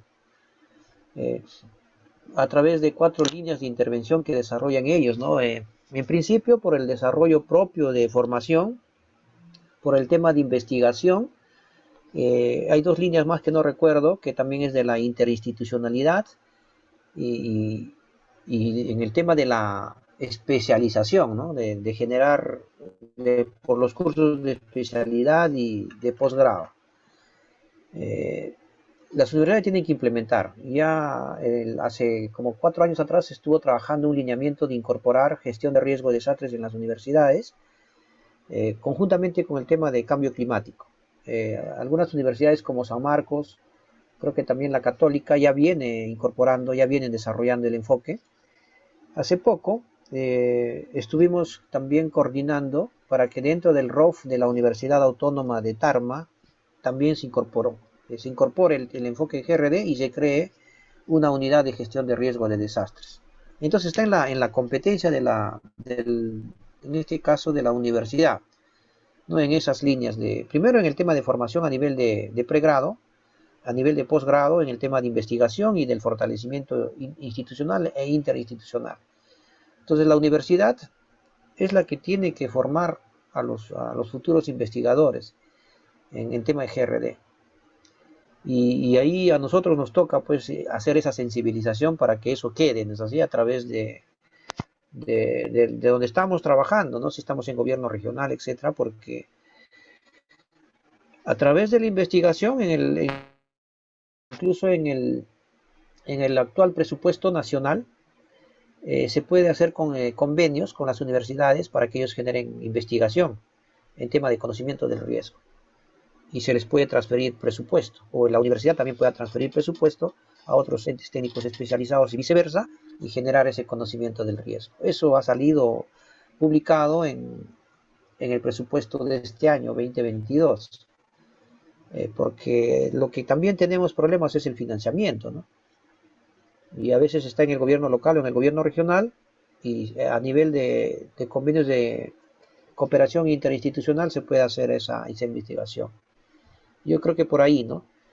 Ahora, en el actual, vamos a decir, ejercicio, continuar con el fortalecimiento de capacidades, ¿no es así? Constantemente estamos en un aprender y reaprender, ¿no? Entonces eso creo que es uno de los mecanismos que va a funcionar.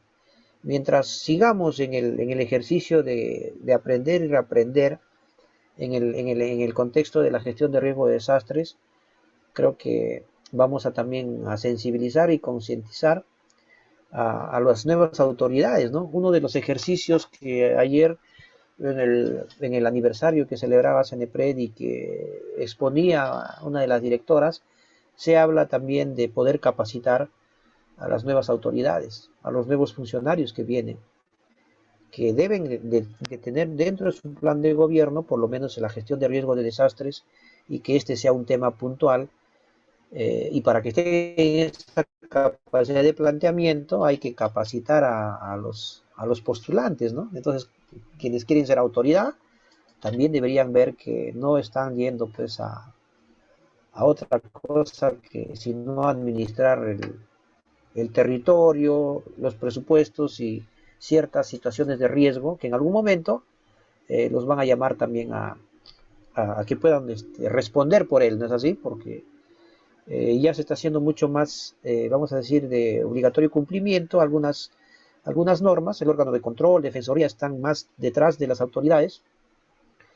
Hay sanciones que se han presentado a PCM para vacar alcaldes, pero por situaciones de que no se ha podido determinar qué parte de la ley del SINAGER no han cumplido o no lo han podido, vamos a decir, evidenciar, no se ha ejecutado esas sanciones.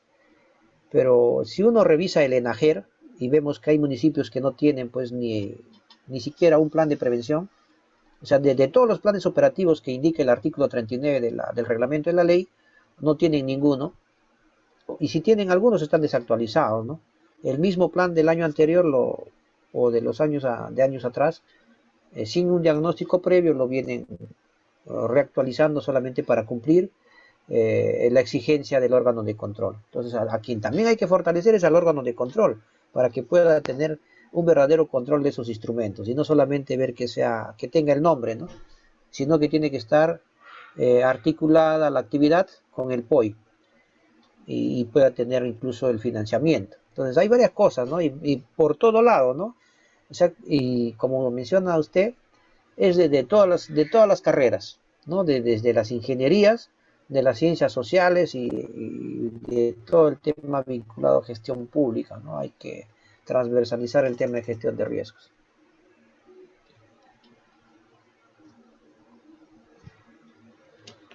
No sé si hay más preguntas o lo dejamos para mañana. Bien, yo creo que este es un inicio del debate de estos casos, de los procesos, de los componentes de gestión prospectiva y correctiva y de los procesos. Espero que esto genere inquietud, ¿no? En querer más, ver qué mecanismos utilizar. Realmente es eso, ¿no? Cuando uno empieza a leer estos procesos, a enterarse de los casos, vas abriendo más puertas y te das cuenta que hay más que aprender. Hay temas que necesitamos seguir formándonos, ¿no? Entonces, esa es una, ¿cómo les puedo decir? Una inquietud que les comparto, porque siempre saltan más cosas, salen más mecanismos, ¿no? Van cambiando y necesitamos ver de qué manera los vamos a operativizar a fin de que se materialice esa recuperación en el territorio, que se vea, ¿no? Que esa población afectada que no tiene vivienda ya cuente con una vivienda, que los servicios que han sido afectados estén restablecidos, que esos proyectos que no se queden en cartera, sino que se materialicen en ejecución, y que la gestión financiera también fluya a través ya de todo lo que se viene desarrollando, ¿no? Entonces tiene que haber un empuje proactivo en todos estos mecanismos. Entonces, eso es lo que justamente venimos compartiendo con las autoridades, porque hay mucha inversión que hacer en el tema de reducción de riesgo y en el tema de algunas zonas afectadas, incluso, como les volví a decir, del tema del niño costero, hoy del sismo de Piura, de Amazonas, y quizás otros fenómenos más que nos van a seguir afectando, ¿no? Mientras esta recurrencia de fenómenos que se den. Bien, entonces si no hay más preguntas, nos quedamos hasta mañana, con el compromiso de que también si ustedes traen algunas preguntas más. Bien, buenas noches, y agradecerles por su paciencia y por también compartir algunas preguntas que han permitido ampliar esta conversación. Muchas gracias. Muy buenas noches.